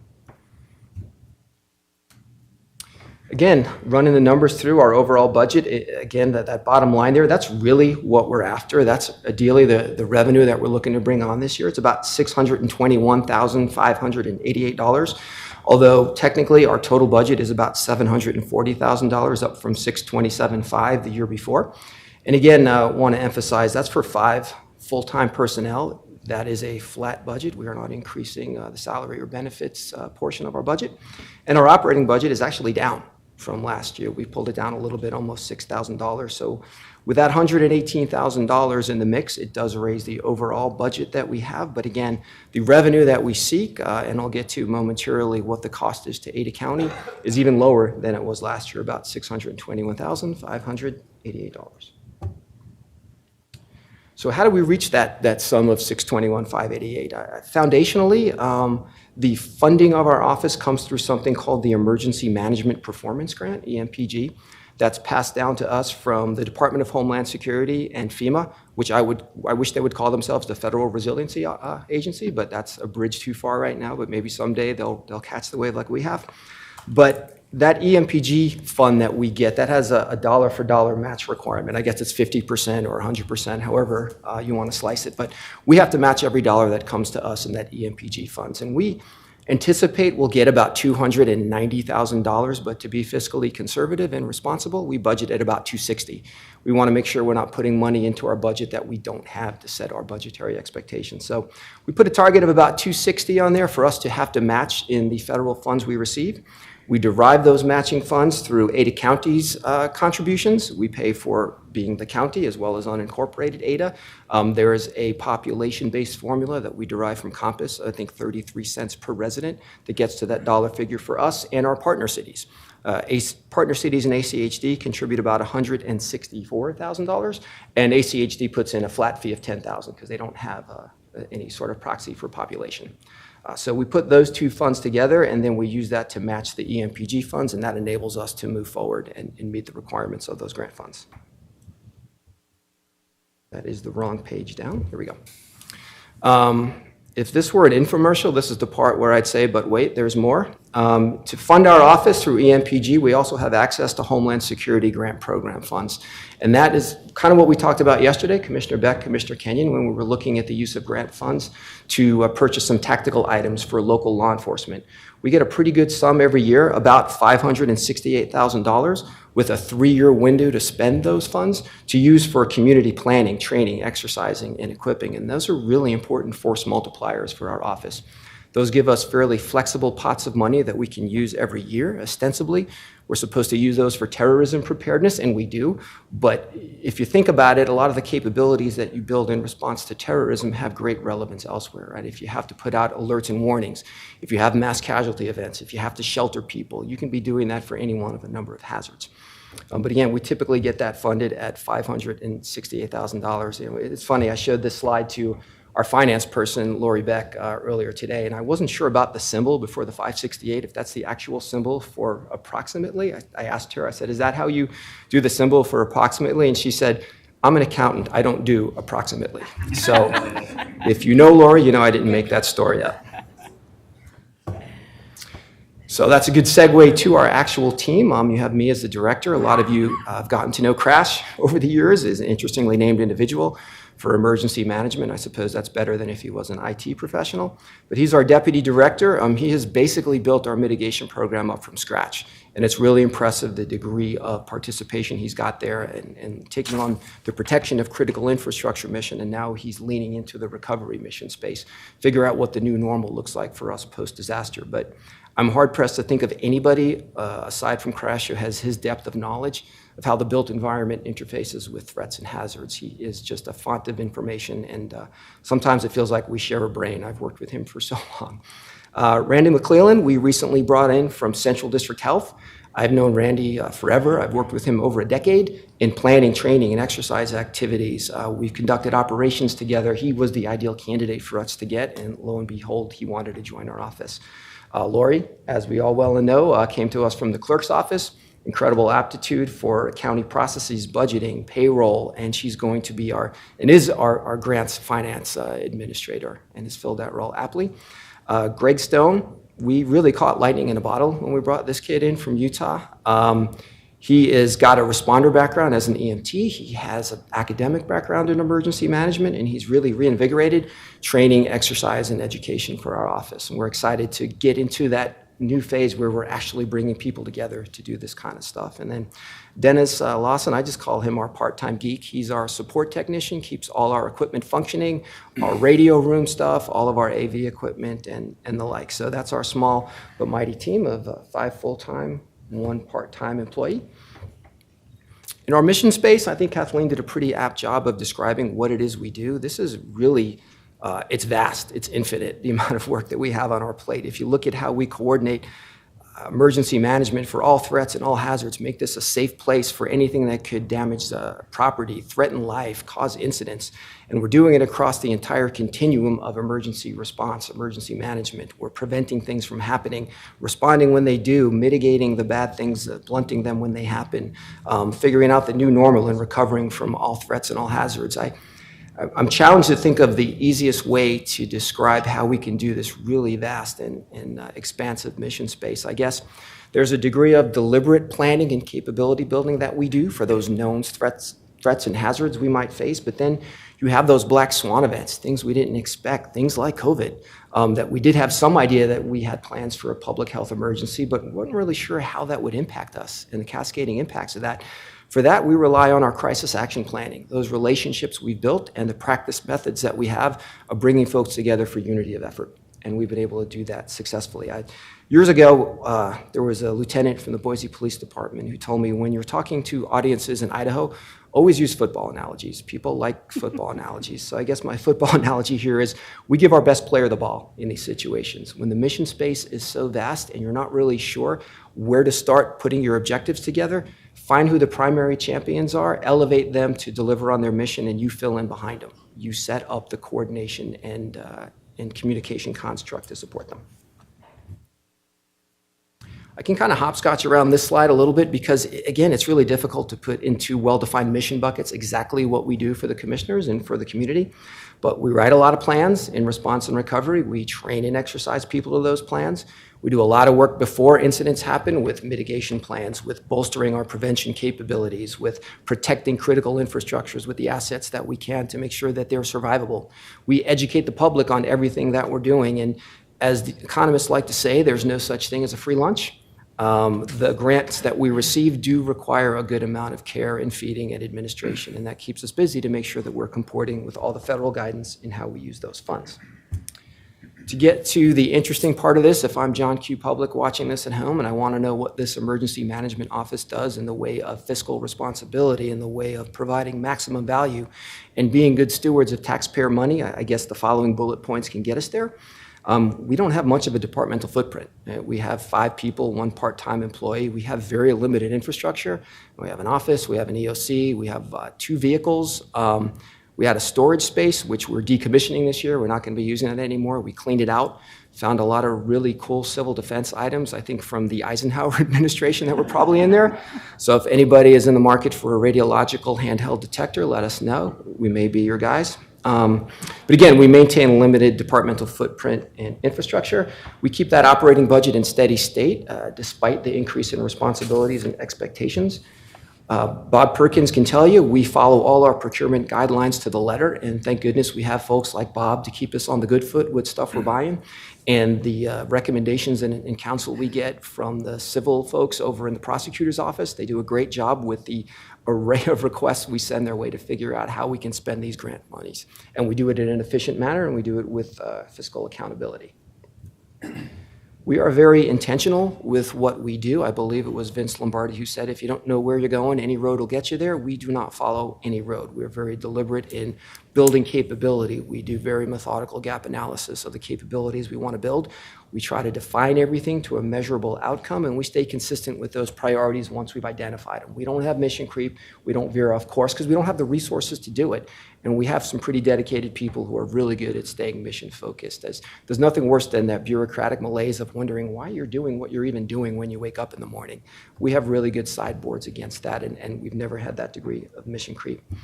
We don't have any capital projects budgeted for our office. I think we painted an office this year. Maybe we put up a whiteboard or something, but we don't have any major improvements, capital improvements on the docket for our office end.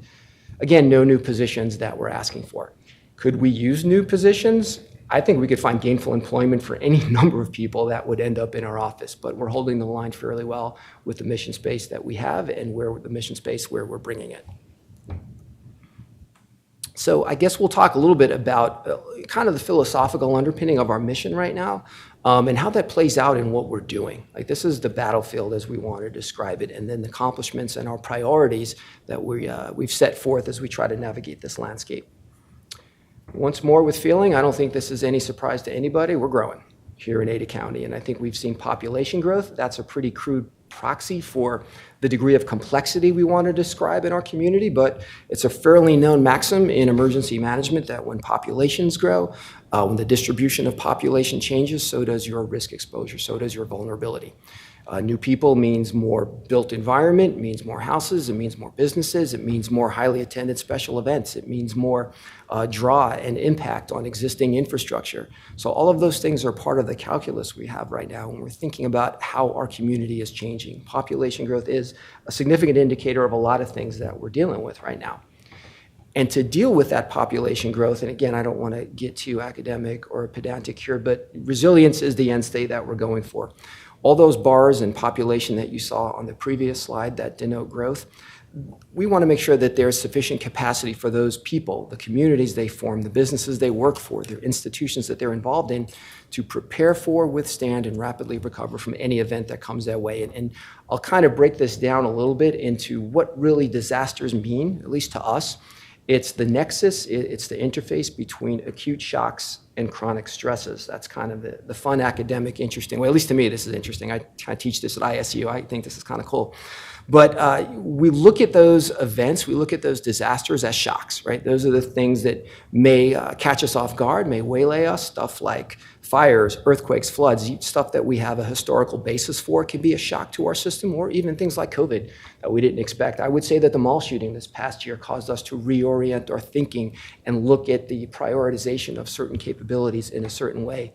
But you have these shocks. These are also called by academics focusing events, right? These are things that command your attention and make you realize the areas in which you have to do some capability building. The real challenges in disasters happen when there's a nexus, when there's an interface with those shocks and stresses, the things that we know are pressuring us now on a daily or a recurring basis. I would say that housing is a stress right now here in the Treasure Valley. Like, at least access to affordable housing has been challenging for some folks. You can consider macro level economic issues, the price of gasoline, disruptions to the supply chain, challenges in the labor force, inflation, the ability to do things in the economic domain are a stress for us if we don't have great capacity to do that. I think one example is childcare. At least from what I'm hearing, their families are on waiting lists for several years to get their kids into daycare. So that's kind of that combination of population growth, economic issues, stresses to existing capacity, transportation. If you're challenged to move people and resources across your community in regular times, you'll be even more so during disaster times. And healthcare. I think we saw to a degree that that was stressed during the COVID response. There were a lot of necessary preventative treatments that were probably delayed because we had hospital systems that were focused on the COVID response. The degree to which those latent issues will become manifest in future populations is yet to be seen, but I dare say that I think we're going to reckon with that, with the changing face of our population and the limited access to healthcare that people have had for the past couple of years. Again, kind of the futurist, forward-looking thinking that we do. So, with that in mind, I want to talk a little bit about at least what our accomplishments or our activities were from the past year with those things that inform our perspective. The graphic there is somewhat misleading. You never really reach the summit and plant the flag. Being an emergency manager is kind of like parenting. You never actually stop worrying about your kids or feel like they're in a good place. You guys, you know Steve Sweet, who we've dealt with at the water meetings. He used to call Doug Hardman, my predecessor, the worrier in chief. And I think that's kind of an apt title for those of us that work in emergency management. So there are always going to be concerns that we have to try to assuage and focus on, but you do measure your progress incrementally. And so if we can find that we're making incremental gains in some of these capability areas that I'm going to talk about, I think we're leaving the county in a better place. And the continuance of these things for the future and forevermore are probably the best indicators of success. One of the accomplishments from the past year that we have is we did some updates to our city level plans. We looked at a couple of plans, specifically Eagle and Star. I mean, we've always been looking at all of our city plans that we wrote almost 8 years ago in consultation with some outside contractual help. And those plans were kind of over-engineered. They weren't feasible or actionable. You couldn't be the city of Star and execute what this plan said that they were going to do. So we sat down with the mayors and their teams and we unpacked them. And we said, how can we recalibrate this? How can we make this more realistic? How can we make sure that your city employees can see themselves in these plans? And we went through an update process and we're near completion. And we'll start doing that with some of the other cities that are our partners, CUNA, Garden City, Meridian. Boise is a little further afield. Like, they have the staffing and the personnel to keep their plan kind of current, and I think they activate things a little more regularly. But the challenge there is to make sure we're connected with them so that when we have to do unified operations, we can do that. And they have an incredible emergency manager in Rachel Holford at the city of Boise. She and Chief Niemeyer do a great job of partnering with us. And I think we've seen the fruits of that partnership on many occasions. I think the board knows my opinion on continuity of operations planning. It is one of the least fun things that you can do. I have a certification in continuity planning. I don't know anybody that relishes the opportunity to unpack their business continuity plan because folks are already challenged to do things in their current operational environment. I don't know that anybody wants to look at how would I do this if I lost my primary facility or these were more austere times. But regardless, I feel like we do have some lessons learned from the COVID response and some past exercises we've done in continuity of operations. I would say from the jump that if everything's an emergency, nothing's an emergency. So if you, as the executives here in Ada County, are presented with a slate of needs from your county departments about what they need to reconstitute operations and get back to meeting their priority objectives, as great as they are, we only have one Steve O'Meara, we only have one Bruce Crisco. So the degree of draw that they would have on IT and operations to get things reconstituted is probably not realistic. So there needs to be some sort of overarching strategy that we can help create with county leadership so that you know what is most critical of all these continuity plans for life safety and reconstitution of county government. And that said, even the development process of COOP is kind of antiquated.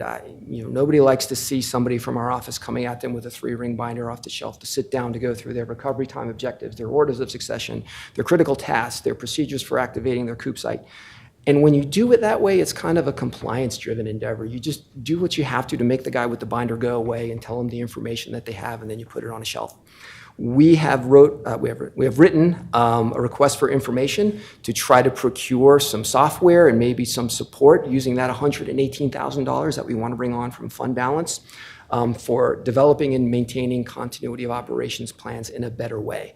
Maybe it can be an ongoing thing. Maybe we can put some life and permanency to those plans, but also have it culminate in some sort of decision-making dashboard for senior officials so that you can see the status of plans. You can see what may be prioritized at this particular moment, contextualized by that particular disaster and its impacts. So I think that there's some work to do there, and we're excited, actually excited to work in COOP, given what the promise that this activity might hold. As emergency managers, we're always writing plans, so we have response and recovery plans that we've been working on for the past year, and we can cite as accomplishments. We've coordinated with dispatch to revise all of our plans, basically, with the alert and notification procedures that dispatch would initiate to the public.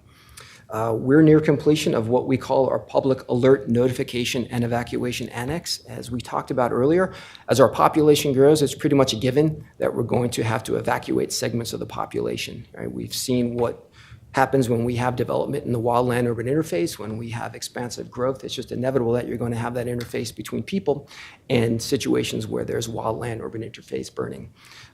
We've revised that plan so that it is much clearer how we execute the delivery of protective action recommendations to the public, how they would utilize code red through dispatch, what the verbiage in those messaging looks like, and then more so into the tactical realm of an evacuation, right? What the roles and responsibilities are for everyone that's involved in evacuating neighborhoods and hazard scenes. But then also, the 3-step kind of process, I guess, is what you would call it. I'm hesitant to say ready, set, go, but that's kind of the context that we've talked about before. A way for the community to know that, all right, here's the hazard, start getting yourselves ready, there may be an evacuation. Okay, this is imminent, get set, and now you're going to leave this area, and now go. These are the explicit directions that first responders are giving you and where we want you to go. We've also completed this year a debris management annex. If you've ever seen a disaster where there's a considerable amount of debris that's generated, that poses problems for you. That can be the disaster within the disaster sometimes if you're not managing it in a way that reduces the risk to life and property. And if you don't dispose of debris properly, you don't want to risk environmental hazards or being sideways with FEMA regulations that would inhibit you from recouping some disaster funds once the disaster is over and a disaster has been declared. So we had a robust partnership come together and develop that annex, which we're ready to operationalize the next time we have a lot of debris. I would kind of characterize this next mission bucket as just mass casualty and mass fatality planning. Anytime that there's an incident that can cause a significant degree of injury or fatalities to members of our population, we needed a coordinated suite of mass casualty, mass fatality plans that we could execute together systemically, right? Using this multi-agency group that's going to compose the responder set of EMS professionals, the hospitals, the coroner's office, public health, our office, so that we have a practiced means of when there's a disaster that a lot of people are harmed or an emergency that hurts a lot of people, we have practiced methods for pre-hospital treatment, triage, and transport, how we communicate with hospitals, notification, so that they can decompress and engage in medical surge. How we can expand the footprint of the coroner's office for mass fatality events. So that's been a really engaged partnership, and we're moving forward at great speed in developing that plan. I'd say in the tactical domain around this, active shooter hostile event response is obviously a front burner issue for most communities. Our responders, prior to the recent spate of those unfortunate incidents, have been working full bore on building capability, and we've been partnering with them. Anything that they need in gap analysis of their capability, training, exercising, and equipping, like the conversation we had yesterday about some of that tactical gear that our responders needed. We're at the ready, and we do a lot of that stuff. Another lesson we've learned from that shock, from that focusing event of the mall shooting, is that we need to be more practiced in putting together family assistance centers or family reunification centers. We're not really sure what the noun there is, but if you're going to move people out of a threat scene in a hazardous area, you have to put them somewhere where they can expect some degree of service. You've got to be intentional and have an infrastructure there that is providing those immediate incident needs for those people that were in that unfortunate incident. So anything from victim witness assistance in collaboration with the local law enforcement agencies that do that stuff. You need to get intel from those folks if it was a hostile event, but you also need to get them secure and down the road of wellness. Family reunification. If it's a school, you got to get kids back with their parents. Mental health, information about family members if they've been transported to a specific hospital or whatnot. There's a lot of potential information needs that would come out of that Family Assistance Center, and we're bringing together a lot of partners to develop something as comprehensive as we can to execute it. Talked a bit about Crash and his mitigation plan. He's near completion of his 5-year multi-hazard mitigation plan. It should be done by late summer.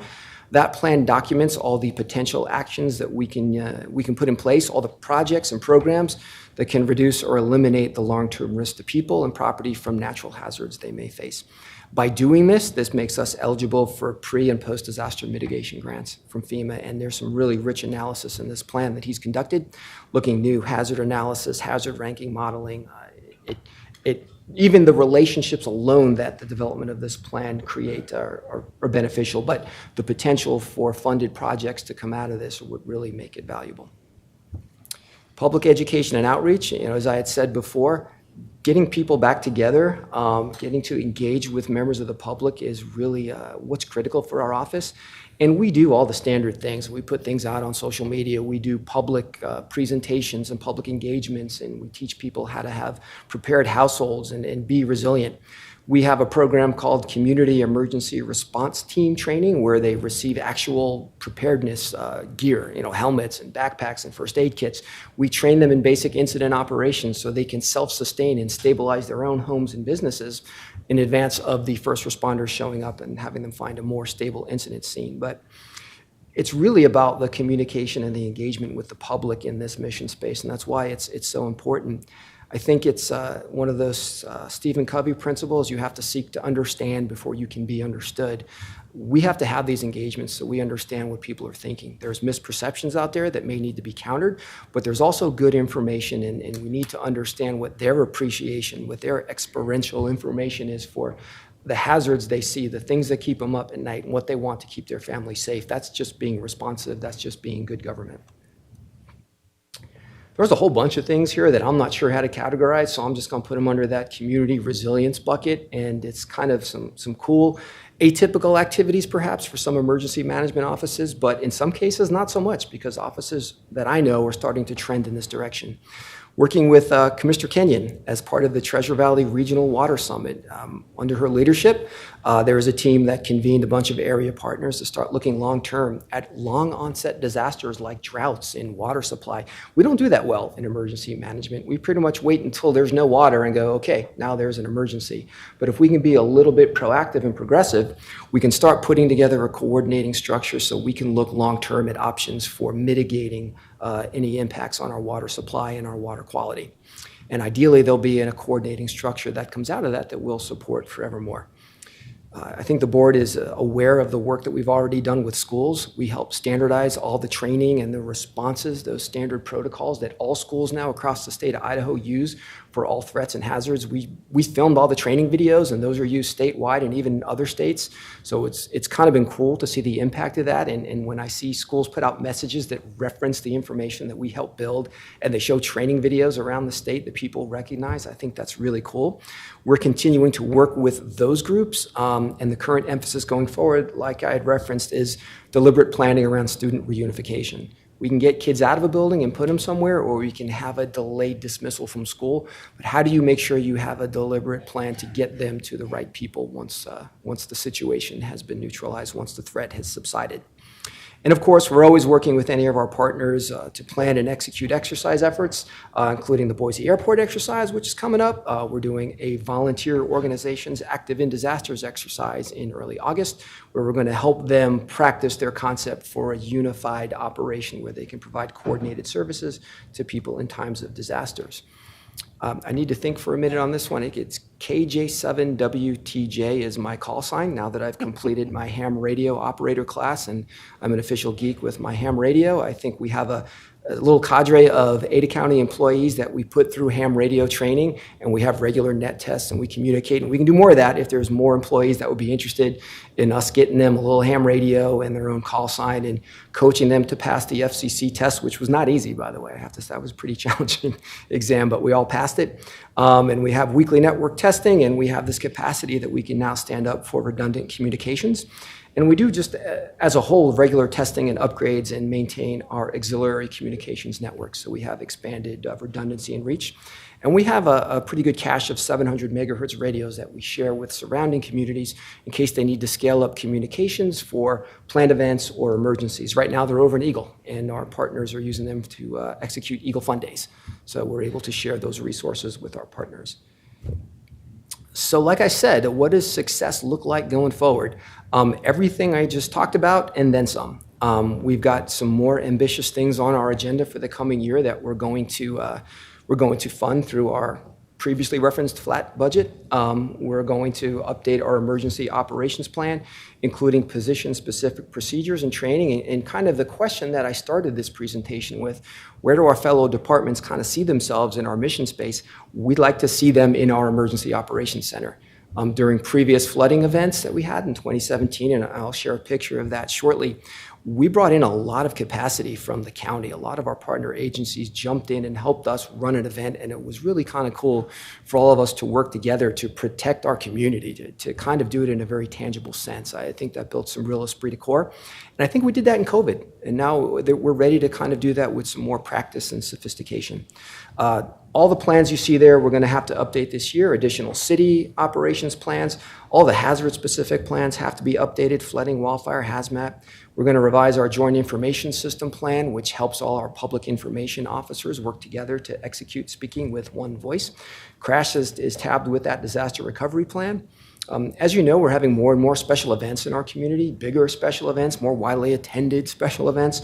We want to develop a special events working group, and that's going to use the special events annex that we want to attach to all of our county plans and our city plans as well, so that we have a methodology of assessing the types of events we're going to get, the type of resourcing that they might need, and then operational coordination while we're doing these events, and situational awareness in case we do have to roll into an emergency response if something happens at those events. And as we've been working closely with the Sheriff's Office previously, employee facility emergency plans and procedures are of great importance. We need to get more practiced, more routinized in how we expect our employees to respond during emergencies, what information and direction we need to give them, and really standardize terminology and practices there, and we're moving in that direction. And then in the domain of training, education, and outreach, again, more of the same. We're going to keep doing tactical training with our first responders, either acquiring it for them or helping them do it or doing it with them. Anything that our community stakeholders need, schools, hospitals, volunteers, to get additional training and exercise opportunities, we're there to do that for them. We're going to continue the CERT training concept and emergency preparedness presentations. Just the other day, I had a conversation with Reverend Bill at the rescue mission. He wants to have a community emergency response team over there, and so he shall have one. It's usually a good idea to do what Reverend Bill asks you to do. He does great stuff in our community. And I think we need to get more practiced at doing public alert and notification drills to the public. That's something we don't have a rich history of. You recall we used to have sirens in the foothills. No one knew what to do when those sirens went off. Well, what were those sirens trying to tell me? I don't want to worry about these things being a nuisance to people. If they get too many messages and they're complaining about it, it's the cost of doing business. I think folks have to get enculturated to the idea that public safety agencies are going to reach out to them through practice channels and tell them this is how you would receive an alert during an emergency. And then when those things happen, they'll be better positioned to actually follow the direction that they get. Kind of close with just a picture here of a more tangible aspect of what we do in emergency management. That's our Emergency Operations Center during the 2017 flooding. You can see we're in that room. Our county engineer, floodplain manager from Development Services is there. We have ACHD, Sheriff's Office, Paramedics, Central District Health, Idaho Power, Intermountain Gas, ITD, operations. I think a lot of people in this room are probably recognizing themselves from the back of their head in that photograph. But we did a lot of operations, planning, coordination, and communication over the course of basically an entire summer in that room. And that was really the first large-scale operation as a county employee that I'd been involved in, where I was expected to have a leadership role in bringing people together to deliver on a mission space and determine our shared objectives. And look back at that kind of wistfully. That was a really good experience, and we built a lot of capability there. Similarly with COVID. And so again, to that initial question that I asked, where do folks see themselves in this room? Where do you see yourself in the quest for resiliency that we just talked about? And so that said, I am more than happy to stand for any questions from leadership. Yeah, Mr. Chair. Yeah, I think go ahead. Joe, your team, you guys are the poster children for doing more with less. It seems like every year for 5 people strong. You guys are pretty amazing. Love what you're doing with emergency management and the COOP and all of that piece, but I'm going to challenge this group. You asked for it when you added community resilience onto your mission, onto your title. I did. And you've seen a little bit of what that looks like almost reactively. Sure. And I think moving forward in the long run, as we see, climate change play out with, just last week, we went from drought conditions to flood conditions on the Boise River. And the increase that we're going to be seeing in consistent drought. We live in a desert, and they're saying we're probably going to see drought on some level at least once every 3 to 4 years. And so looking at what we're already facing with some of our wells drying up and not having data and analysis and just basic tools that we need to be resilient in this community, kind of want to challenge your group to take a look at what is the space around community resilience? What should it look like? What are those priorities? And then do we look at additional funding? You run on grants anyway, pretty much, so you do. And so looking at like the Bureau of Reclamation, they have a $400,000 grant around this, drought, climate change, water space. And so really looking at where you need to build out in order to kind of be the leaders on community resilience, what that looks like strategically, and then tactically, what are we looking at in terms of additional positions and funding those possibly through grants.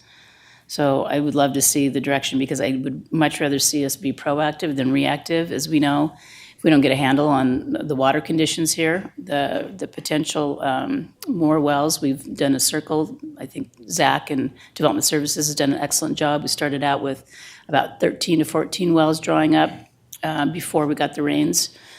And those are all about 100-foot wells. And now he's identified with IDWR that there's about 1,000 that could potentially dry up with the drought this year. So we've got to get ahead of the game here, and I think you're the guy to do it. I hate to put more on your plate, but I think you know how to hire great people, and they do an amazing job. So I'm going to kind of challenge you to go down that route.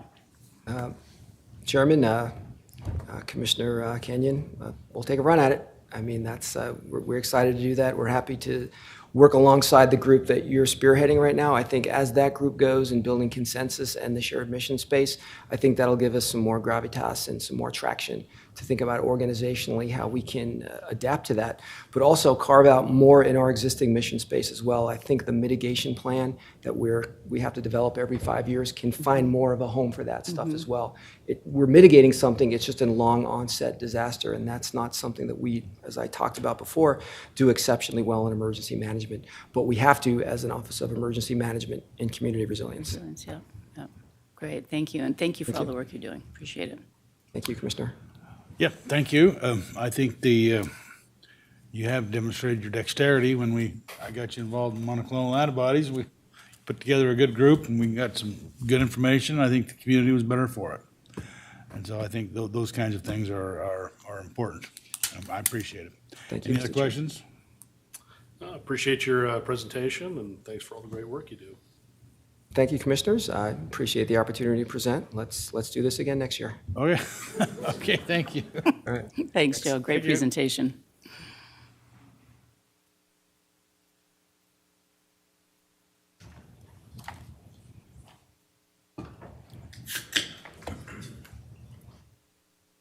Right, Ada County Public Defender is the largest criminal defense provider in Idaho. headed by Chief Public Defender Anthony Geddes, 68 attorneys, 8 investigators, 20 support staff, along with Social Services and Research Division, fight to protect and defend the rights of indigent persons in Ada County charged with a crime. Once appointed by the courts, attorneys within the office are immediately assigned to represent adults and juveniles accused of misdemeanor and felony offenses, parents and children in child abuse and neglect proceedings, and persons facing involuntary mental commitment. Representation follows a client-centered, holistic approach that includes frequent client contact, social services intervention, research and writing, consultation with experts, investigators and witnesses, and arguing legal motions, negotiating settlements, and trying cases before judges and juries. Public Defender is a department within the current expense fund, part of the 3% cap. Budget for FY23 is submitted at $13,962,705, $959,770 over their appropriation total. They have a couple of personnel supplementals for the new judges. They're asking for 8 new positions, 3 attorney 2s, 3 attorney 1s, a legal assistant 2 and 1 at a cost of $795,463. And then also a new position for a social worker and moving a grant-funded position to the county that's an investigator for a cost of $164,314. See the budget to actual history from FY18 to 23, and then the number of employees over the course of the same period. And just a note for FY23, that includes 11 grant positions that because this grant is more consistent funding, similar to SIG and Block at Juvenile, we've decided that we wanted to budget it during the budget process to give a more even view of the budget. So that includes 11 new positions. Again, those are grant funded. It isn't costing the county anything, but we wanted to put that in there. I'd like to now introduce Tony Geddes, who will present the Public Defender's budget. Mr. Chair. Yes. Kathleen, I'm just looking at the new positions up here, 8 new positions, legal and a social worker, and then possibly an investigator. That doesn't add up to going from 89 to 110 positions. Does it include the 11 from the grant? I'll have to look at it. Yeah, let's look at I that. lost my mouse. Okay. Sorry.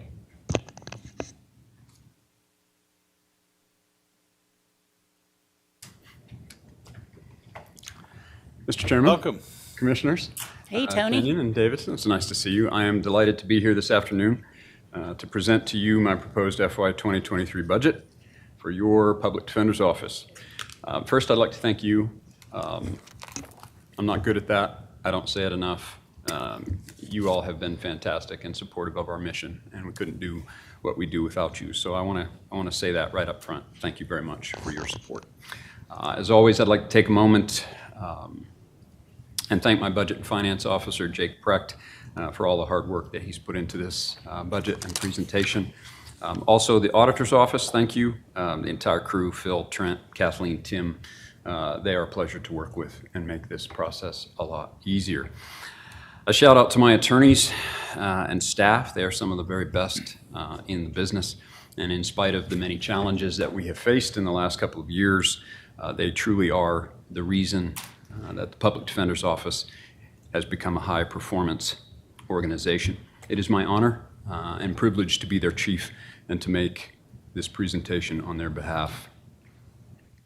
We are the largest indigent defense provider in Idaho by far. Our constitutional commission remains the same, to provide legal representation to individuals charged with crime who cannot afford to retain private counsel. We also represent individuals at risk of losing their children to the state, as well as people facing a loss of freedom through involuntary mental commitment proceedings. In spite of the obstacles that we've faced recently, we're very familiar with them. COVID lockdowns have created chaos to the court systems, adapting to virtual courts and then coming back from virtual court, trials being on again and then off again and now on again for significant periods of time. And of course, our newest challenge, labor shortages that we've all faced throughout the county. Our primary focus remains to provide our clients with the very best possible customer service. We best achieve our mission by adherence to our core values that are contained in our strategic plan. We are first and foremost client-centered. Our clients are why we are here. Everything we do is about them. We provide tenacious advocacy. We're here to fight, and we do that by being present, engaged, prepared, passionate, and resourceful. We strive to promote a culture of excellence through what is a merit-based system, robust training and development, clear communication of expectations, meaningful evaluations and review, and by having effective and engaged managers. We also strive to foster a safe, positive work environment through our mentoring program, collaboration with each other, and a culture that isn't afraid to ask questions, try cases, challenge the establishment.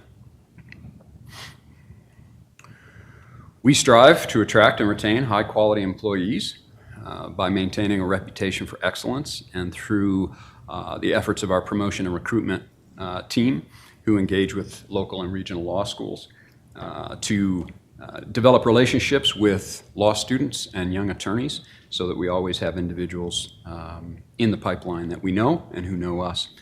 We also very closely monitor caseloads and workload for our attorneys to make sure that they have the time and the resources that they need to adequately and zealously represent their attorneys. We do this through data collection and attorney time tracking. In carrying out our mission in FY 2021, we opened 10,600 adult criminal cases, 1,500 juvenile cases, 1,800 mental commitment cases.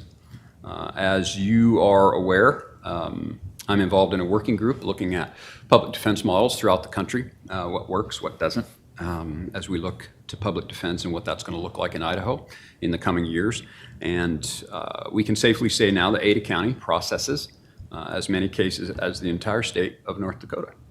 So I thought you'd want to know that.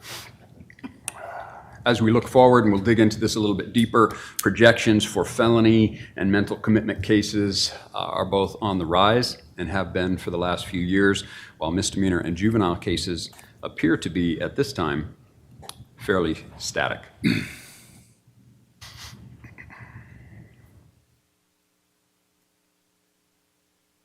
As you know, trials have resumed with a vengeance since March 1st. We've conducted over 60 felony trials and over 40 misdemeanor trials.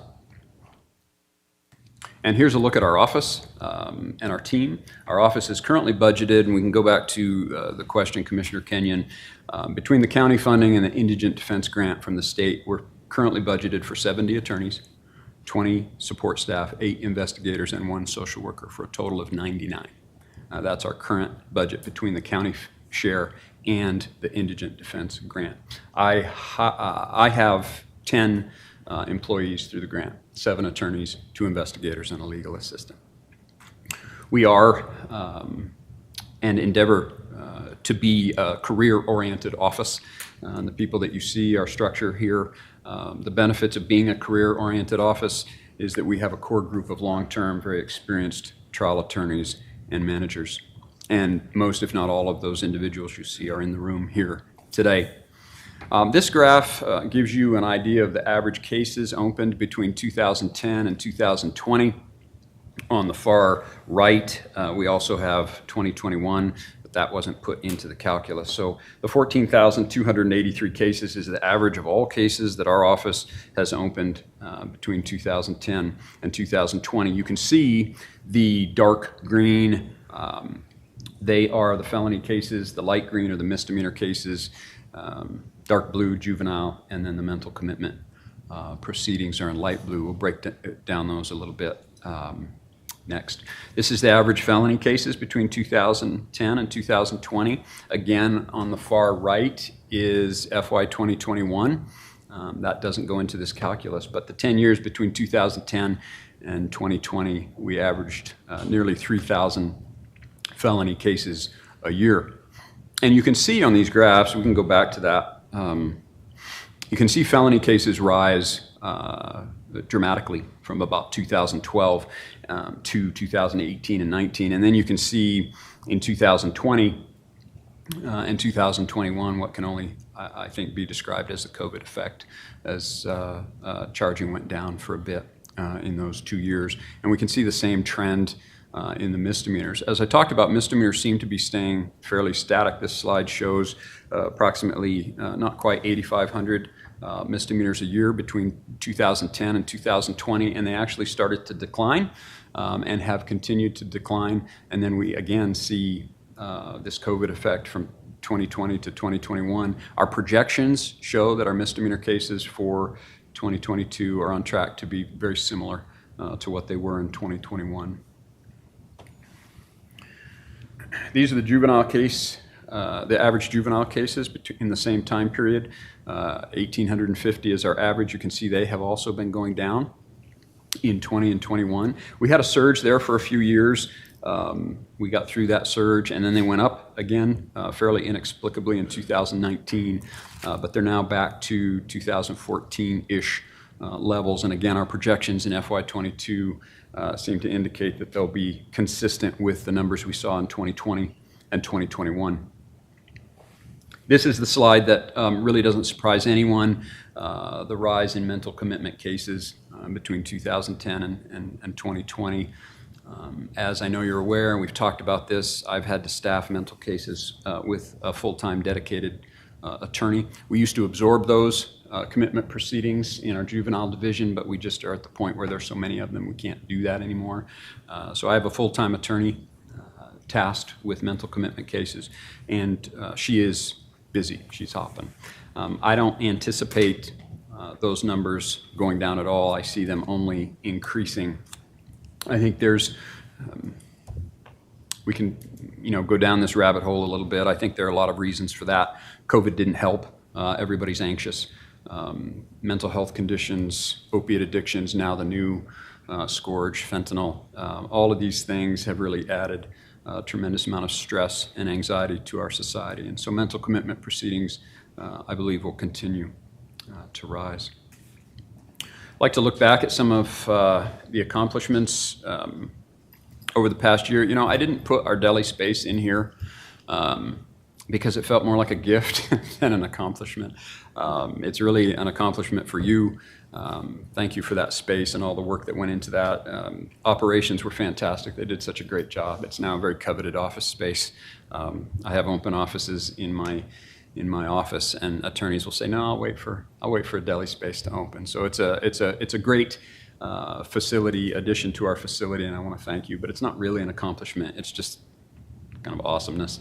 And of course, we have new restrooms, which has been a great relief. Finally. And you got a fancy new parking spot. Yeah, I did. I'm about to move into my fancy new parking spot. And the heavy bag is there for Commissioner Davidson whenever he wants to come down and play. It's great for stress relief, and when we use it whenever we can. We have, one of the accomplishments that I really take seriously. We've been under a lot of stress in the last couple of years, obviously, and we have continued to provide a very high level of customer service to our clients, despite the challenges, the virtual court, the trial shutdowns, the staffing shortages. There were times in my office where we were down 5 or 6 attorneys, and my attorneys and staff were amazing at absorbing the impact of that. It wasn't easy. It made everybody's stress level go up, and in spite of that, we continued to provide a very high level of service to our clients. And our trial work. Our office has conducted over 100 trials since March. Since we talked about that, is a very robust level of trials.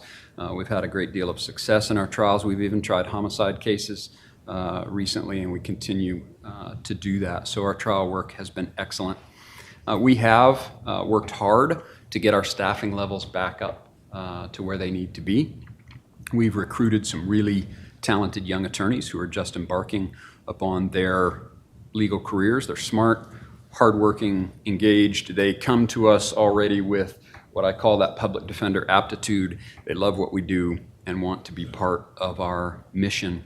So I am essentially back to full staffing. I have one open position left, and I'm reserving it for a dedicated, a very experienced litigator who can't join us until August.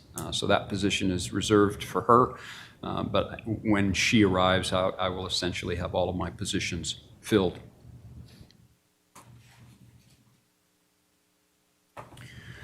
I want to talk about my complex litigation unit. They do incredible work. All of our life sentence cases and our difficult cases, sex cases, rapes and L&Ls, and of course the homicide cases and death penalty cases are included in that. I have some of the very best and most experienced and dedicated attorneys in the state working on these cases. We have handled some of the worst cases our office will probably ever see, hopefully will ever see.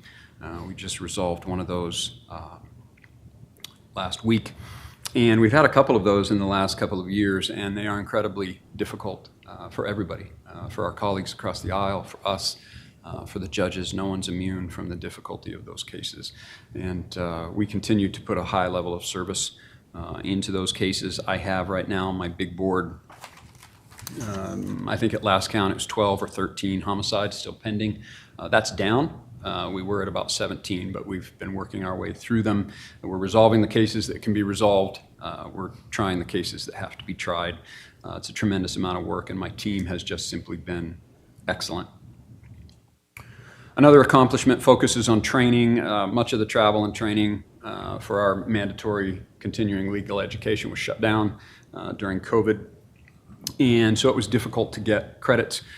In Ada County, we were able to provide a very good level of in-house continuing education to our attorneys. We brought in experts. We have experts ourselves. We put on a lot of in-house trainings to help our attorneys get the CLE credits that they need. And we also made those available virtually to defense attorneys around the state. We would post those seminars on the listserv, and anyone could join virtually and obtain CLE credits in that way. We would submit that training to the bar with everyone's signatures and bar number for credit. And I think it was a real asset not only to our office, but to the state as well.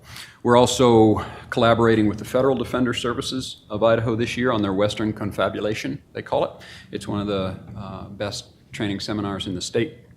We are bringing in some outstanding speakers who are experts in both state and federal law and death penalty litigation, and that seminar is in September, and it's going to be outstanding. Many of the best defense attorneys in the state will be there.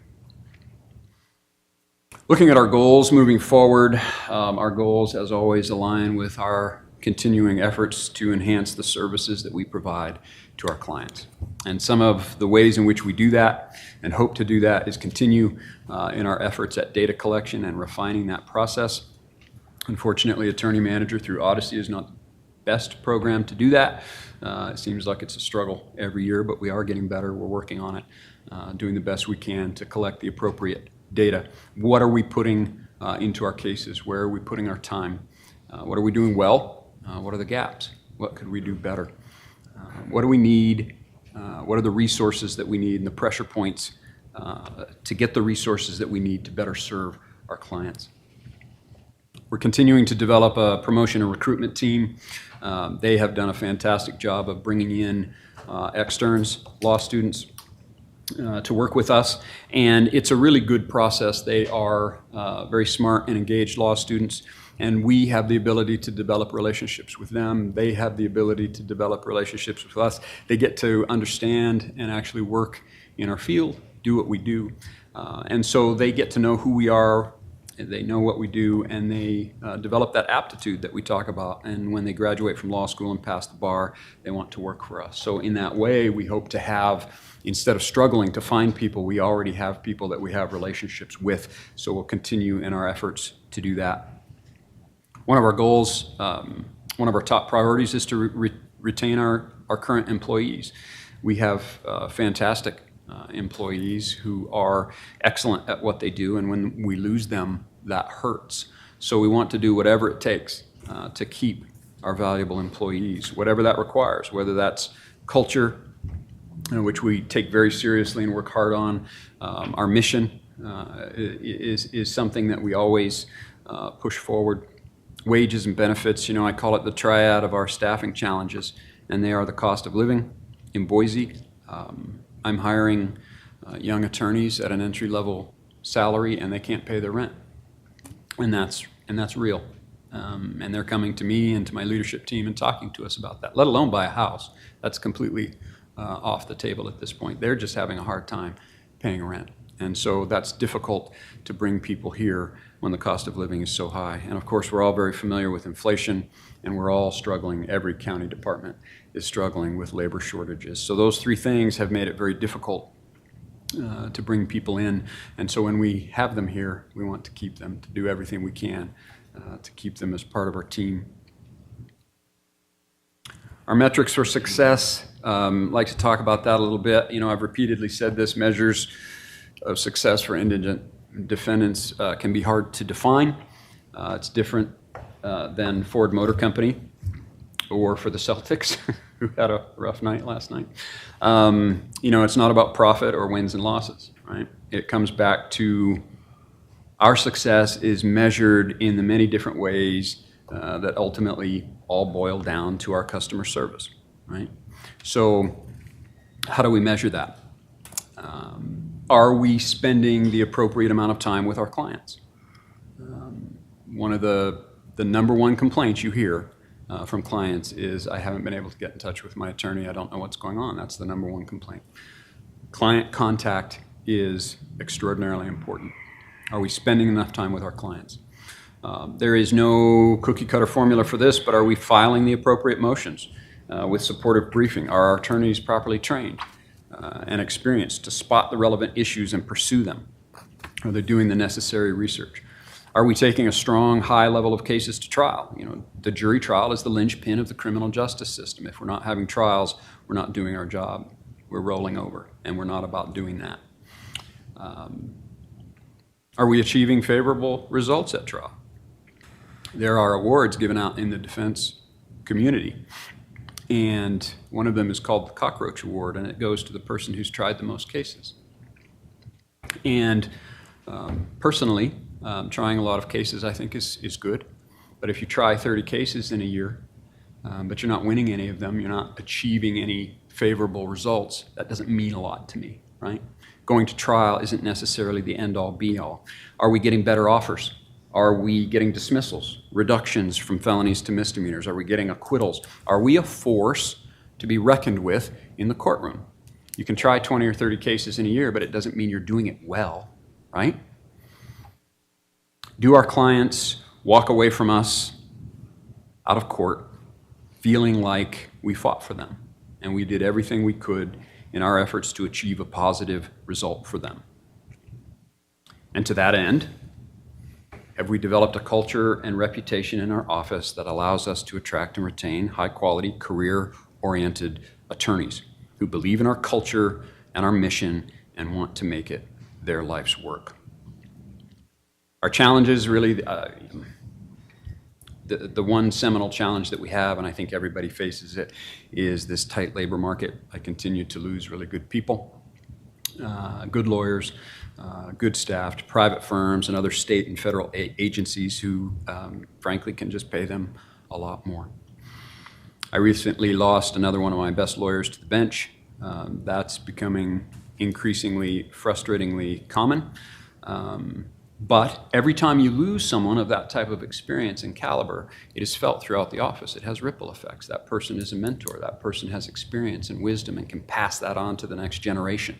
Losing someone like that, as proud as we are that they achieved their goal and became a judge, it's a difficult loss for our office. We desperately need to be able to increase our level of pay to be competitive in this market. And don't get me wrong, don't misunderstand me, you don't become a public defender to get rich. Nobody does that, right? But you do need to make a living wage. You need to put a roof over your head, buy food for your family, provide medical care, be able to raise your children and support a family. To our budget, this is our budget history. This is our total budget. It includes the Indigent Defense Grant.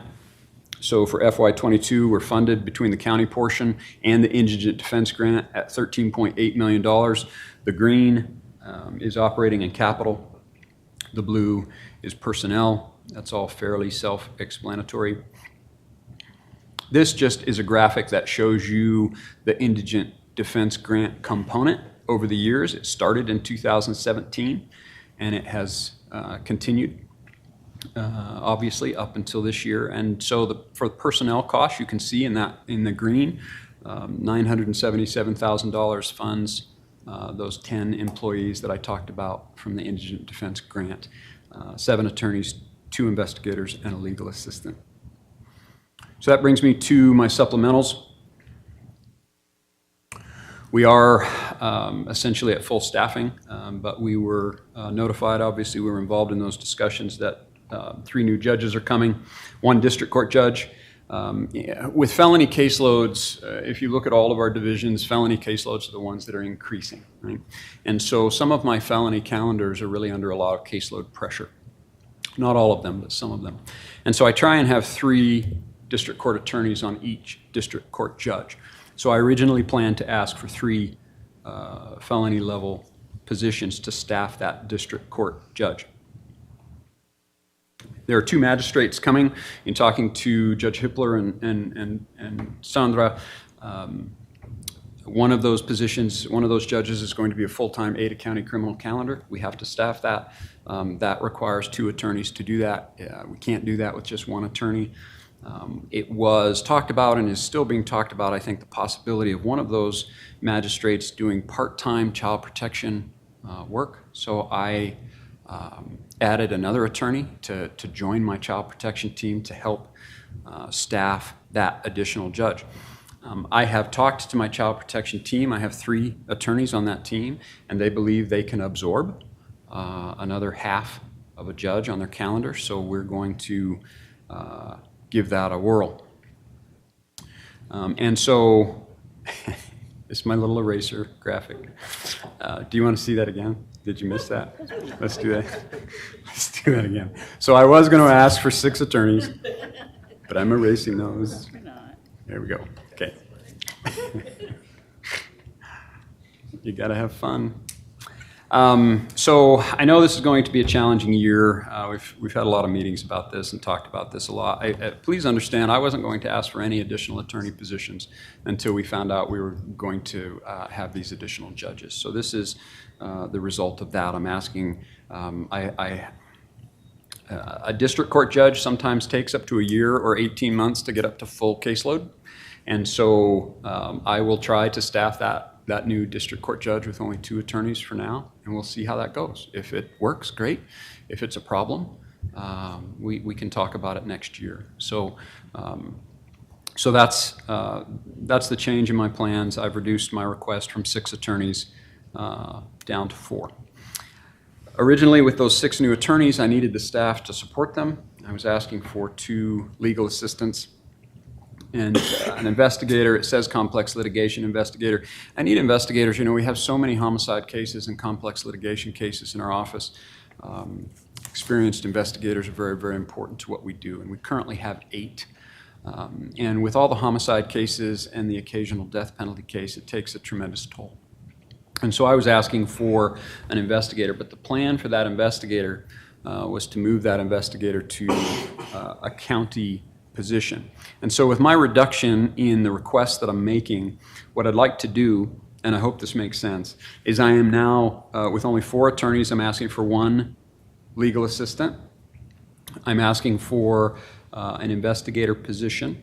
And what I'm going to do is slide that investigator position, if that's granted, into the county position and use the money that's freed up in the Indigent Defense Grant to hire an additional social worker. Before the new judges landed, I wasn't going to ask for any additional attorneys, but I was going to ask for this, the investigator position and a social worker. We have 1 social worker currently, and she just had a baby this weekend, her first, so congratulations to her. And we're going to be without her services for the next 4 months or so, and that's going to be hard. It's going to be really hard on our clients. Our social worker has become absolutely indispensable to what we do. And I think you inherently understand this, but I think it's important to say that a social worker really helps to tie our clients into the services in the community that they so desperately need and can't always figure out how to obtain on their own. And so our social worker is really, really adept at helping our clients tie into those community services. And at the end of the day, that helps to reduce recidivism. It helps them to be successful on probation, and that saves the county money, right? My social worker has indicated to me that she has more work in the day than she can handle. She has to say no to requests for her services. And so we are requesting a second social worker. If my requests are granted, we will essentially be staffed with 74 attorneys. And approximately 36 of those will be felony level attorneys. We really quite desperately need an additional social worker. But if I'm granted an investigator position, I think I can fund the social worker through the Indigent Defense Grant at no cost to the county. So, to sum up, my supplemental requests are 2 felony level attorney positions for that district court judge, 2 magistrate attorney positions for the full-time Ada County Magistrate criminal calendar, 1 felony level legal assistant, and 1 investigator. And with that, Mr. Chairman, Commissioners, despite the challenges, your Public Defender's Office remains strong. We love what we do. We're deeply committed to our mission, and we couldn't do this without your support. So thank you, and I stand for any questions. Well, thank you. I think it goes without saying that we support your offices. I think the administration of justice demands a strong defense, no matter where you are. And I think it's great that we have a strong defense in Ada County, and because that gives us proper administration of justice, in my view. But are there any questions? No, just thank you. Appreciate that. I'm just wondering if we can get an updated cover sheet from the changes that were made. You know what I'm talking about? For the changes that Tony has just requested? Yeah, with the new numbers. Certainly. Okay. I'll have to work with Tony to get those. Sorry. Okay. All right. I don't know if I calculate the actual dollar amount based on what he was saying, so. Yeah. Good update, yeah. And then on the FY22, it shows the number of employees at 89, and you said you have 99? 89 county funded, plus the 10 Plus the 10, indigent not defense 11, it's grants. 10 indigent, okay, got it, okay. You can have the space for new personnel if we approve that. That is an outstanding question, the answer to which is no. So we have, with the deli space, we now have 1 office space left. We are cubicalizing a lot of space in the office. We have an attorney who's retiring later this summer, and he's in a large office. We're going to put a dividing wall up and turn that into 2 offices. We're making do with what we have. We'll find space. I have investigators that are in offices, so we're transitioning investigators into cubicles, and we'll put attorneys into those offices. So we'll be fine. We're figuring out a way, but it's already tight. Again, Are people still working from home? Or- no, we are back at the office and present, and the vast majority of people are very supportive of that. That doesn't mean to say I'm not very generous in giving people time if they're having childcare issues or a sick child or a spouse that's sick. I encourage people to take care of themselves. So my kind of internal policy is if you have a child, say, that's sick, but you're feeling fine, you need to take care of your child, work from home and take care of your child. If you're at home and you really can't work because you're sick or taking care of your child just doesn't allow you to work, then take a sick day. But essentially, we are back in the office full-time, but also being very understanding of everything that people are dealing with. So we try to be flexible, but the expectation is that you're in the office. Okay. Well, I thank you. I thank you. I liked your eraser that you had. That was a good eraser. That's Jake's. Okay. He gets the That was a credit. good eraser. I appreciate that. Anyway, thank you. Thanks, Tony.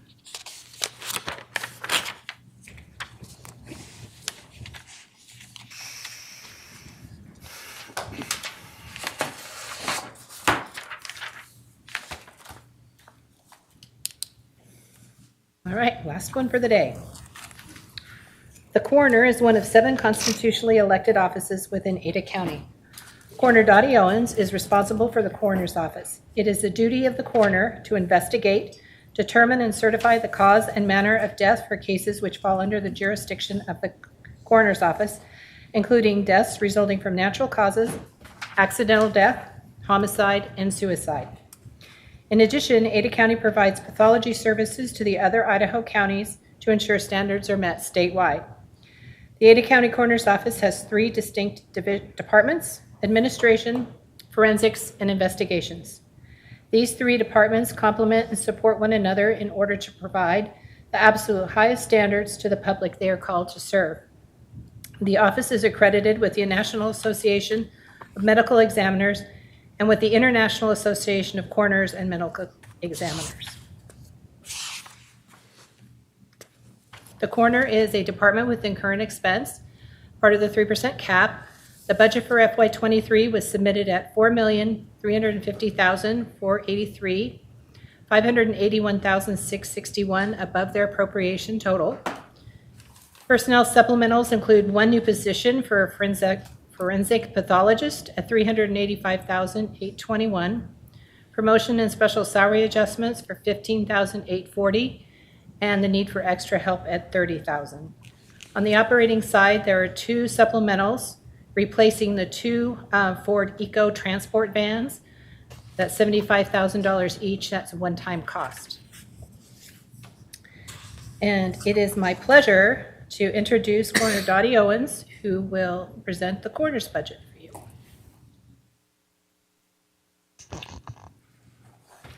Welcome to, Daddy? Good afternoon. I love going last. how's your pitching? How is my what? I'm sorry? Pitching. My pitching is horrible. There's a reason that that's not what I do. So. Okay. Good afternoon, Mr. Chair and Commissioners. First and foremost, I want to express my utmost gratitude. The last 2 years have been challenging, to say the least, to my entire team. Thank you to this board for recognizing the work of our office and how they contribute to the county. You've come in a couple times during the last year and brought lunches, and it's really meant a lot to everyone in the office. I just wanted you to know that. Thank you to the clerk's office for your help this year and guidance with budget and the stress of ARPA. I think we have blown up the phones between the poor clerk's office and the prosecutor's office on what we can and can't do with ARPA funding. So thank you for helping us kind of maneuver that. The Ada County Coroner's Office provides services for all of Ada County. We serve our community by conducting accurate, efficient, and professional death investigations that satisfy our statutory obligation of determining cause and manner of death. I'm proud to be part of this great community and strive to make a difference by serving our community members with the utmost care and professionalism. We operate with complete transparency and communicating both internally with staff and externally to those that we are servicing. We're constantly evaluating our practices to ensure that we are operating within those best practices and national standards, while providing an environment that fosters personal development and professional growth. There are many working parts of our office that take place to cover all of our statutory duties. Primarily, we're responsible for determining cause and manner of death on a whole selection of different types of cases. In order to do this, we conduct extensive medical legal death investigations, forensic photography, interviews. We interview families, witnesses, neighbors, friends. We review and analyze mental health and medical records. We're reviewing State Board of Pharmacies on every single case in an attempt to try to cut down on some of our overprescribing in the county. Once this medical legal investigation is complete, then on those particular cases, we then conduct autopsies, toxicology, and other testing. We also have a statutory obligation on the public administration area, which I'll cover here in a little bit further in my presentation. We work hand in hand with the Treasurer's Office, and it has been such a wonderful partnership. We are partners with many agencies within our community, to include our law enforcement agencies, prosecutors on a civil and criminal end, and defense attorneys. This year, we were re-inspected. They do name does a re-inspection every 4 years. I was a little nervous, I'm not gonna lie, coming into Morris Hill. We were dealing with leaks and problems with our cooler, and of course, the day before, they're up there trying to fix our HVAC, so kudos to our operations team. They got right on it and got in and helped us get that completed before we had this team fly in. Our team of doctors flew in from New York to come and inspect the facility. When they do this, they actually go through and they review our policy and procedures. They review how we're doing things. They randomly select several files, and they actually want to look at past closed cases to make sure that we're really doing the things that we're saying we're doing. So we were re-inspected and re-accredited for another 4 years. We broke ground on our Touchmark property. We rolled out our Man Therapy campaign, which has drawn a ton of traffic to that Man Therapy website. If you haven't looked at it, please do so. In my conversations with them, they've had a 200% increase on hits to the site since Ada County has started running that campaign. What does that mean? That means we have an increase in 200% of people that are actively looking for resources for mental health services within our county.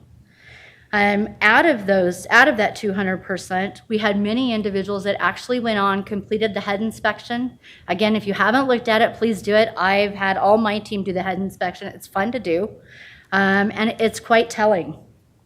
We were even able to track through their site several of these individuals that did this head inspection. They actually ended up going through and looking for our suicide hotline. So they referred to those as critical calls or critical saves. And we have no way past that suicide hotline to track where it went from there, but at least they were reaching out and they were looking. And that's the whole goal of this. So I'm hoping that we are making a difference with this, and with continued funding, we'll continue to do Man Therapy for the county. The other thing that we're doing that a lot of people don't know a lot about is my chief deputy, Brett Harding, is the only one in the state of Idaho conducting psychological autopsies. And what he's actually doing, this is a psychological profile we do them on suicides, to determine the mental state of someone who's already deceased. So it's exactly what it sounds like. The psychological autopsy is one of the most valuable tools of research that's completed on a suicide case.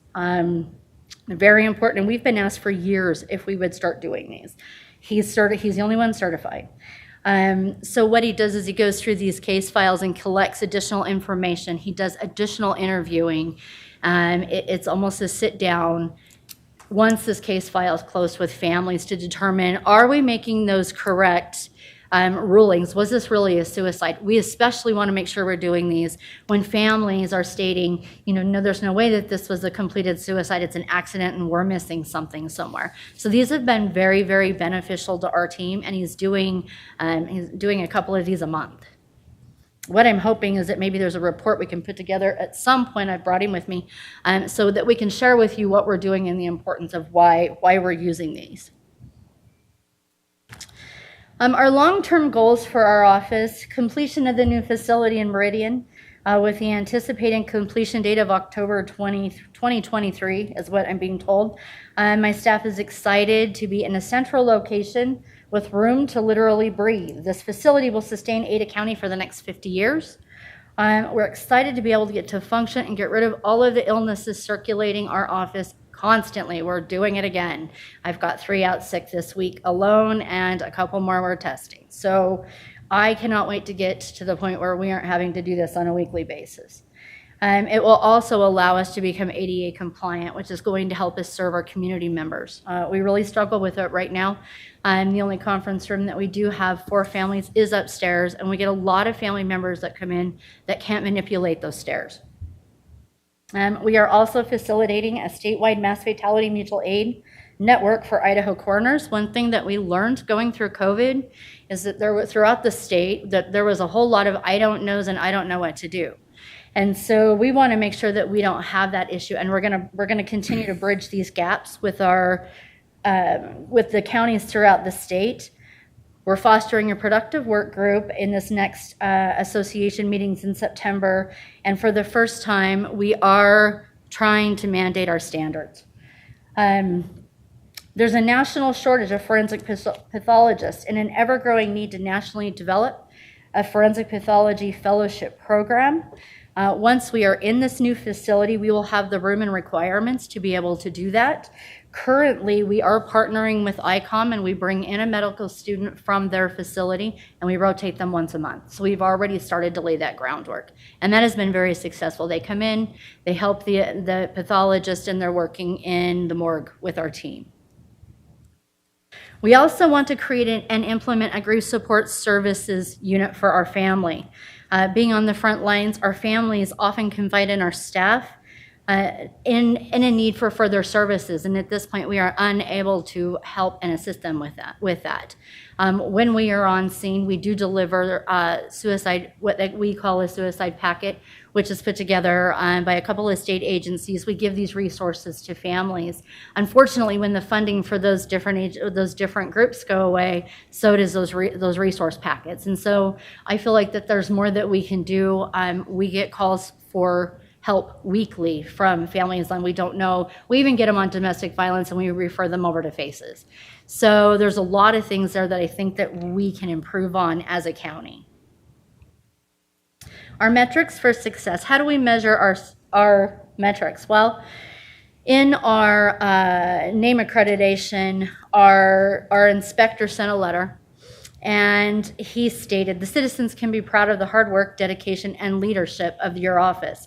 The accreditation process consists of a rigorous inspection and review of the office practices, including the implementation of your policy and procedures. Congratulations on this honor, and thank you for being one of the best offices in the country. That came from their chair of their accreditation committee. The other thing that we are doing is that we make sure that all of our medical legal death investigators are certified nationally within 6 months of employment. This honor can be obtained after they complete 600 hours of training, and that's actual death investigation. So they actually have to have 600 hours of scenes that they're responding to, whether they're out in the field or they're at hospitals. In addition to the 600 hours, they also have to be able to complete 52 tasks, which includes things like being able to pull femoral blood and understanding the wheres and the whats and the whys of that. We are very productive in recruitment efforts for certified professionals to ensure Ada County has qualified services from all of our divisions. Our continuing education and training opportunities for current staff to include specialty certifications such as fire and arson investigation, recovery, osteology, forensic anthropology, and then again, the psychological autopsies. So we're doing a lot of work on the inside. Training has been really tough for us because a lot of these conferences with the mandatory continuing ed hours has been canceled off and on for the last 2 years, so we're hoping to get caught up on this. This slide represents a few of the letters and compliments we've received from our families. A couple weeks ago, we had this bouquet of flowers delivered to one of our receptionists that spent so much time on the phone helping this family member kind of maneuver the funeral home system and how it works and what she needed to do, because she just didn't feel like she was getting the help she needed. Again, the one up in the top corner, this family, they actually weren't even from Ada County, but their loved one lived here. He died by himself, and without our team's help and persistence in finding his family members, he would have ended up in our crypt. One of my senior deputies, she spent a week and a half looking for his family and told me she wasn't going to give up because she knew that he had somebody based on the information she found in his house. So there's a lot of love that goes into this. We always say our work at the coroner's office isn't a job, it's a calling, and everyone there absolutely loves what they do. So I wanted to cover our public administrator cases. These things are just skyrocketing for us. We actually ended up with, I think, another 2 today that we'll be submitting to our poor treasurer. These are cases where next of kin can either not be located, regardless of efforts, or they abandoned. So basically, we find the family, the legal next of kin on these to this deceased member, our community member, and the family states, no, I don't want anything to do with final disposition. We don't want anything to do with the estate. I don't want anything to do with the process of either cremation or burial. We're going to turn the whole thing over to the county and let you do it. We are averaging, in the last 2 years, we've been averaging about 30 of these a year. In 2022, we now have, this is as of end of May, we had 9 total. We had 5 abandoned and 4 with no next of kin. But from 1999 to 2022, as of January, 214 cases, 99 abandoned, and 103 with no next of kin. So you can see we're split on these. We've got about 50% walking away and about 50% that we can't find legal next of kin. So what are we doing on this? So what we have been doing is we have been actively conducting training for the last year with our hospice companies, our nursing homes, our nursing staff in the ICU and the CCU units up at the hospitals to try to get them to understand that they have to have this proper paperwork in place before this individual expires. We are educating them on the fact that we don't need just a will. We need a DPOAH, which is your durable power of attorney health care, so that we legally, as county and the funeral homes legally, can go ahead and honor the disposition wishes of that individual with a DPOAH. It's actually, it's something that we try to get them to put in their admission packets. When they do a hospice admission or they do a nursing home admission, that needs to be in those packets. And so we're constantly training and trying to get them to realize that this is something that would save everybody a lot of money and heartache if they would just start routinely doing. Part of the problem and the challenge with this has been there's such a turnover in your hospice companies and your nursing homes, right? So we can only get to them a couple times, once a quarter. But what do you do when they have almost a complete staff rollover in 6 months? We start over. And so we haven't come up with a real great solution with this. I'm hoping that it's helping. The other thing that we do on these cases is we work extensively with family through that entire process to try to talk them, not talk them into not abandoning, but assist them with the ability to not. A lot of them are really come to us and they're overwhelmed with the application process. So we have sat down with families and helped them with the county application process so that we don't end up with them just throwing their hands up in the air out of frustration and walking off, which is not what we want to have happen. The other thing is this last year, we were able to pass some legislation that assists us in being able to cremate some of these individuals quicker. We've got some ideas for future legislation for this next session that will help us with if family on abandonments, if family abandons, or if they spend the assets. And then they come back, they want the county to pay for the cremation, and then they come back and they want those cremains. We need to be able to collect some of that money back. So we've got some ideas and how other states have kind of targeted this issue.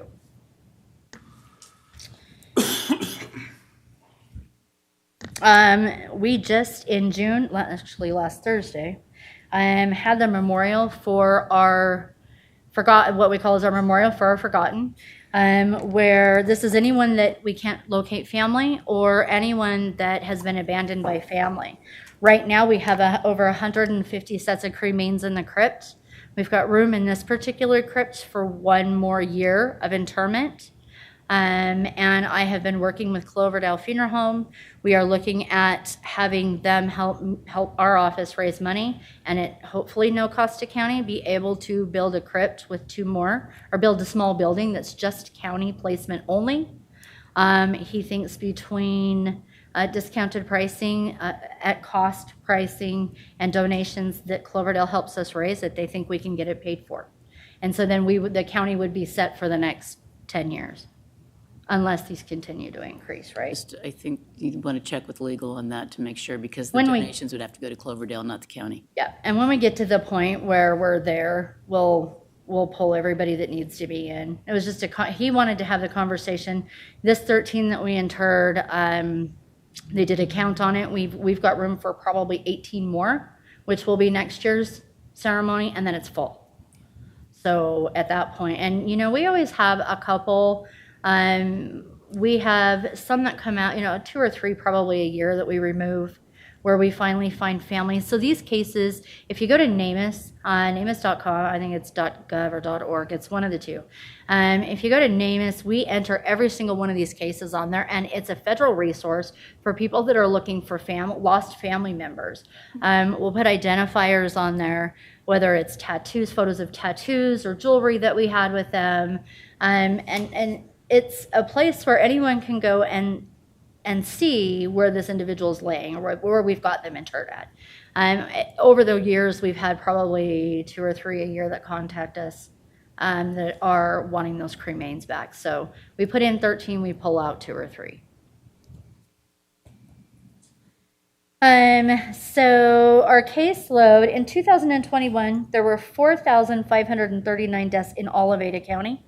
Our office, actually, that is incorrect. That's what we responded to. There were actually 200 less that were Ada County residents. The other 200 were individuals that were life flighted in. So our Ada County fatal rates are going to be a little bit different because we can't count those. We count those, but Vital Statistics does not if that individual lived in another county. So we responded to 4,500 cases in one way or another. Over between 2021 and 2022, we had an 8.39% increase in caseload. And you can see these are cases of all types, whether they're full investigations, which are going to have autopsies and inspections, most of them, or they're hospice cases that we review. We get hospice notices sent to us, probably 15 a day, and we're reviewing to make sure that those death certificates are going to be signed correctly, because if they are not, the state kicks them back to us and we're responsible for them anyway on the back end. So we want to try to review those up front. We review about 397 cases that come in from hospitals that we decline, that are not jurisdictionally ours in any way, shape, or form, and we let that primary care physician sign those.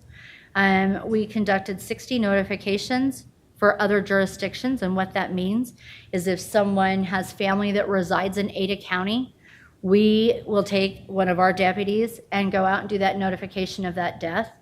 We have a partnership program with a lot of different agencies. We do that for Ada County decedents in other counties as well. As an example, if I have a family that lives in Canyon County, but my decedent was killed in Ada, that Canyon County Coroner's Office will go out and make that notification for us so that we aren't having to send someone clear out to Canyon County to take care of that. We reviewed 23 stillbirths.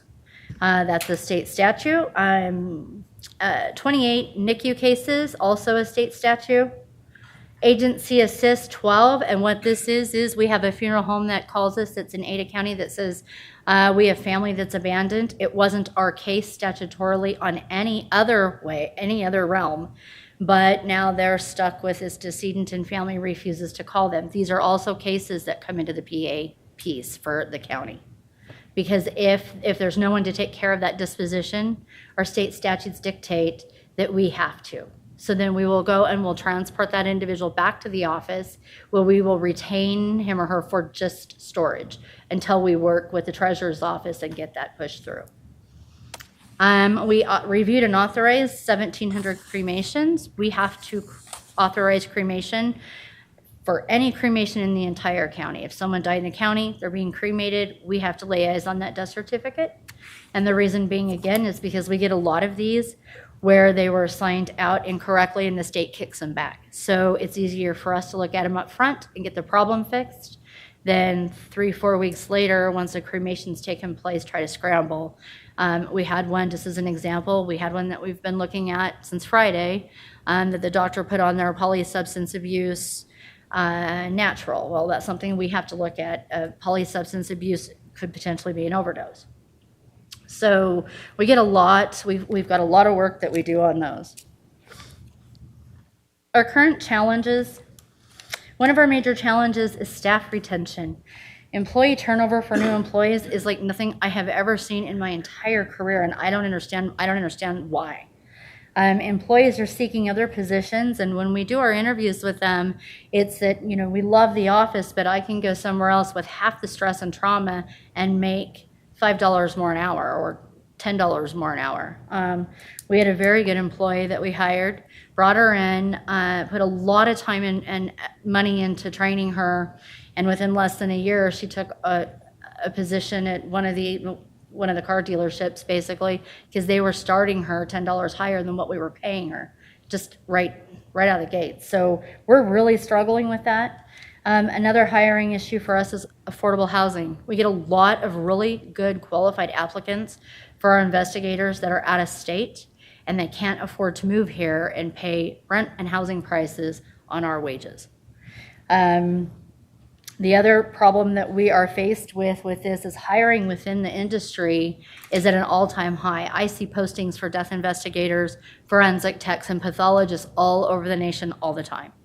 And so to bring in a death investigator and do this training, you're talking 6 months at least before we can even have them take a case on their own.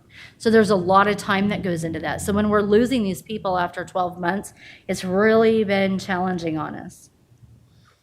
Risks of the job. The other pieces of this is obviously what we just do at the coroner's office. Exposure to drugs on scene. With fentanyl rearing its ugly head in our state, and it has horribly, we get a lot of people that come in and don't realize that when they're out on scene, they're dealing with fentanyl and paraphernalia and needles and all kinds of things. The other piece that we've had some issues with is the heavy lifting. We have had more bariatric decedents in the last 12 months than I've ever seen. And what that means is we have a lot of these individuals that are 400 pounds or plus. And how do you have one investigator, even two investigators, go out and be able to move without an injury?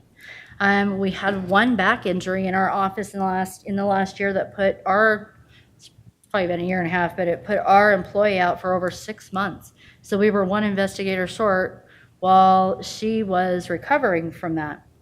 And in a team of 12, that's significant because then we're also granting vacation, and then we have to account for sick pay and those kinds of things.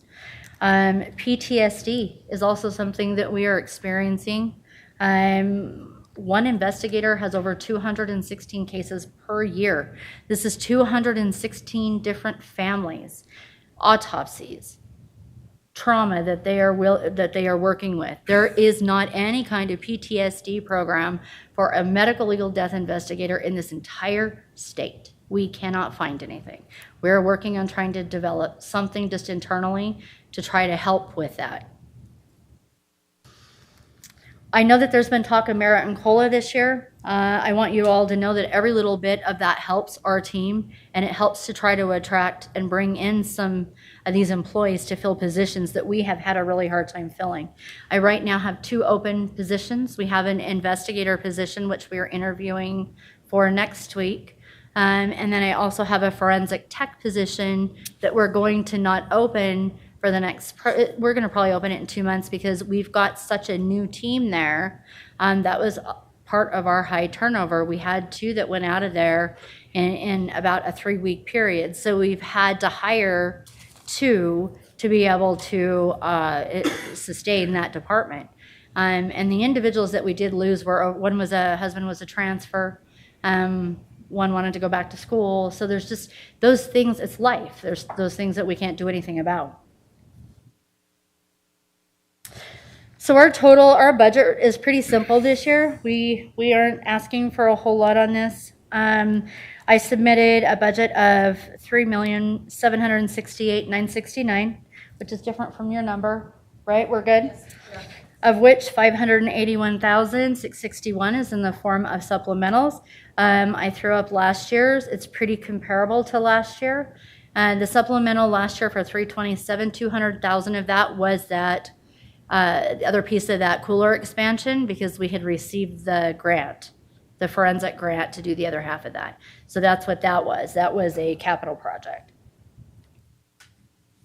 My supplemental requests of $581, we did fund our 3rd forensic pathologist with ARPA funds for 12 months with the thought that we would build her in as a full-time as a full-time staff as of this next fiscal year. So this ask is for her position, and it's at full fully loaded is 385,821.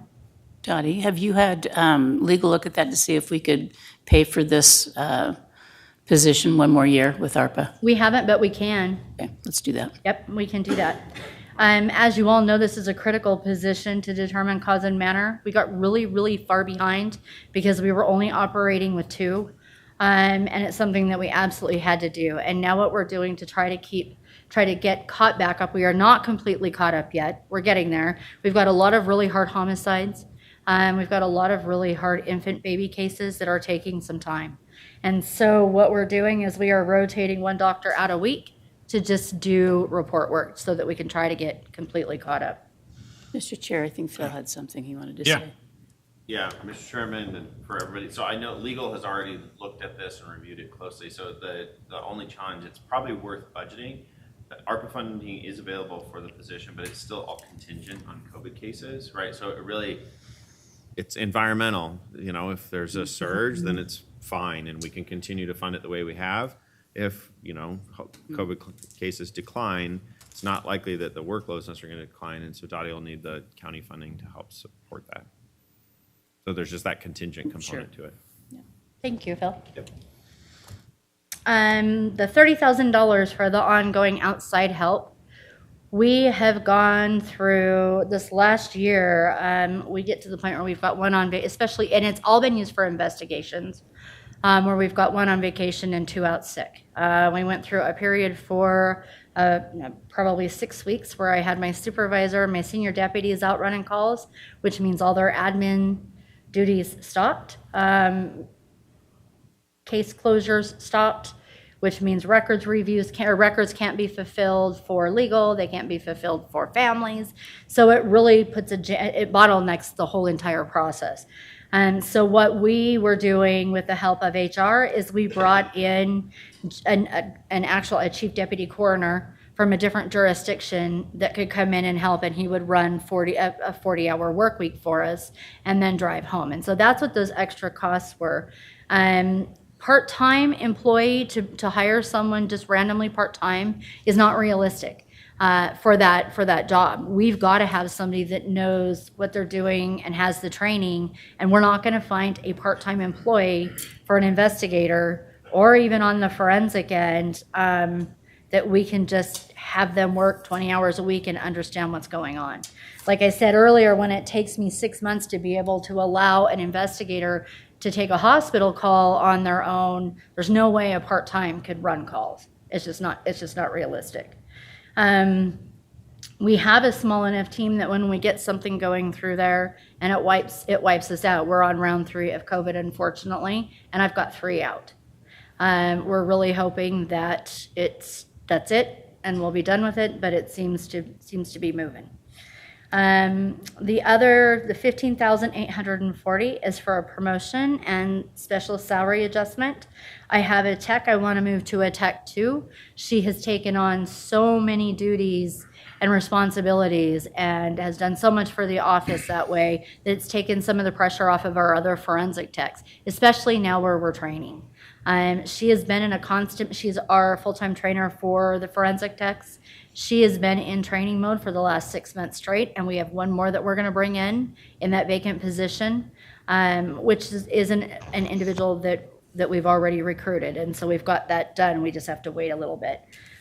So that is for her. And then the other thing is I'm asking for a $9,600 salary adjustment to our forensic coordinator. She is also someone who handles all of our emergency management piece. She's been doing a lot for me with grants, trying to help us locate grants for things that ARPA won't pay for.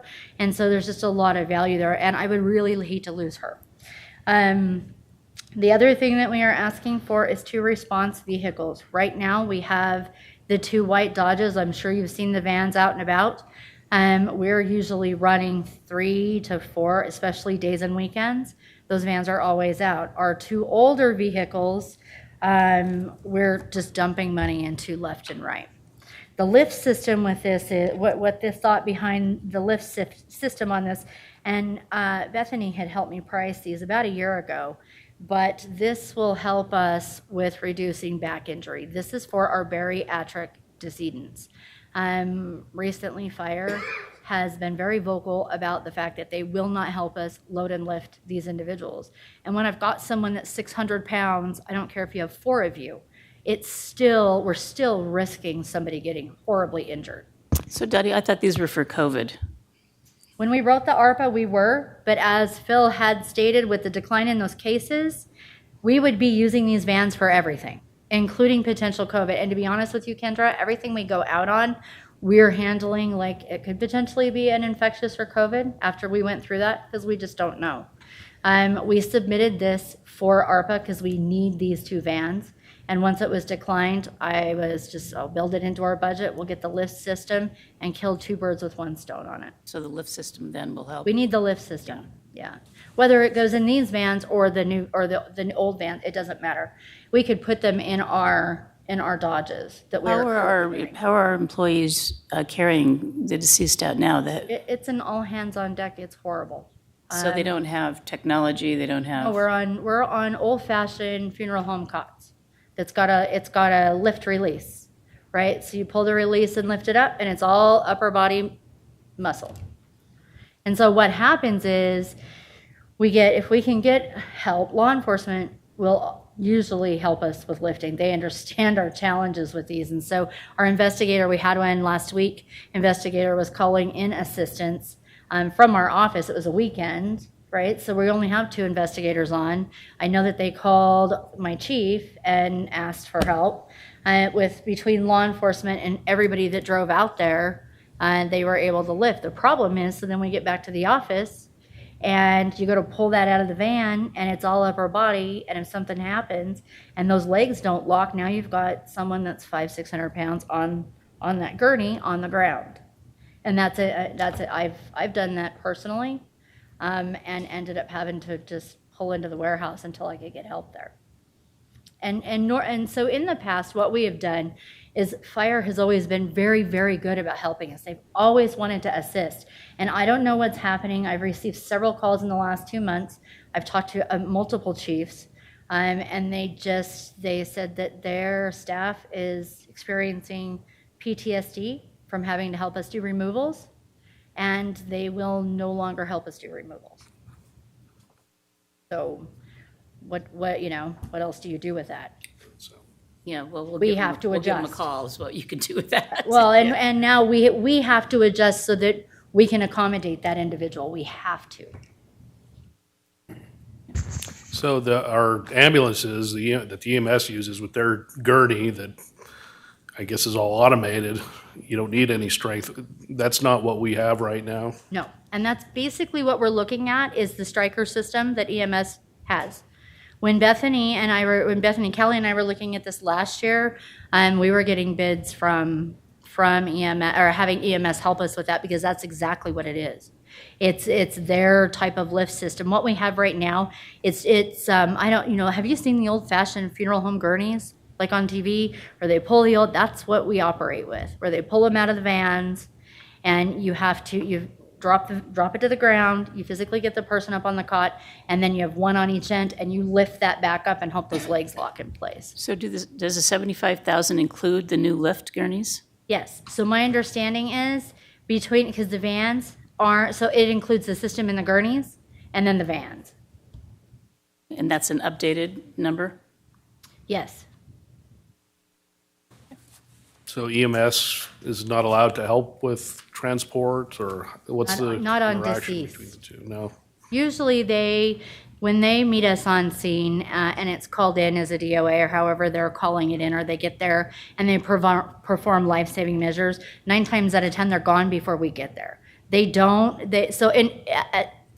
an example, we get somebody that dies in bed. Okay, they show up on scene, they go in, okay, well, excuse me, they attempt life-saving measures for 10 minutes, 15 minutes, they call it, and then they clear, and then they call us. Because until that individual's deceased, we don't have any jurisdiction to be called out.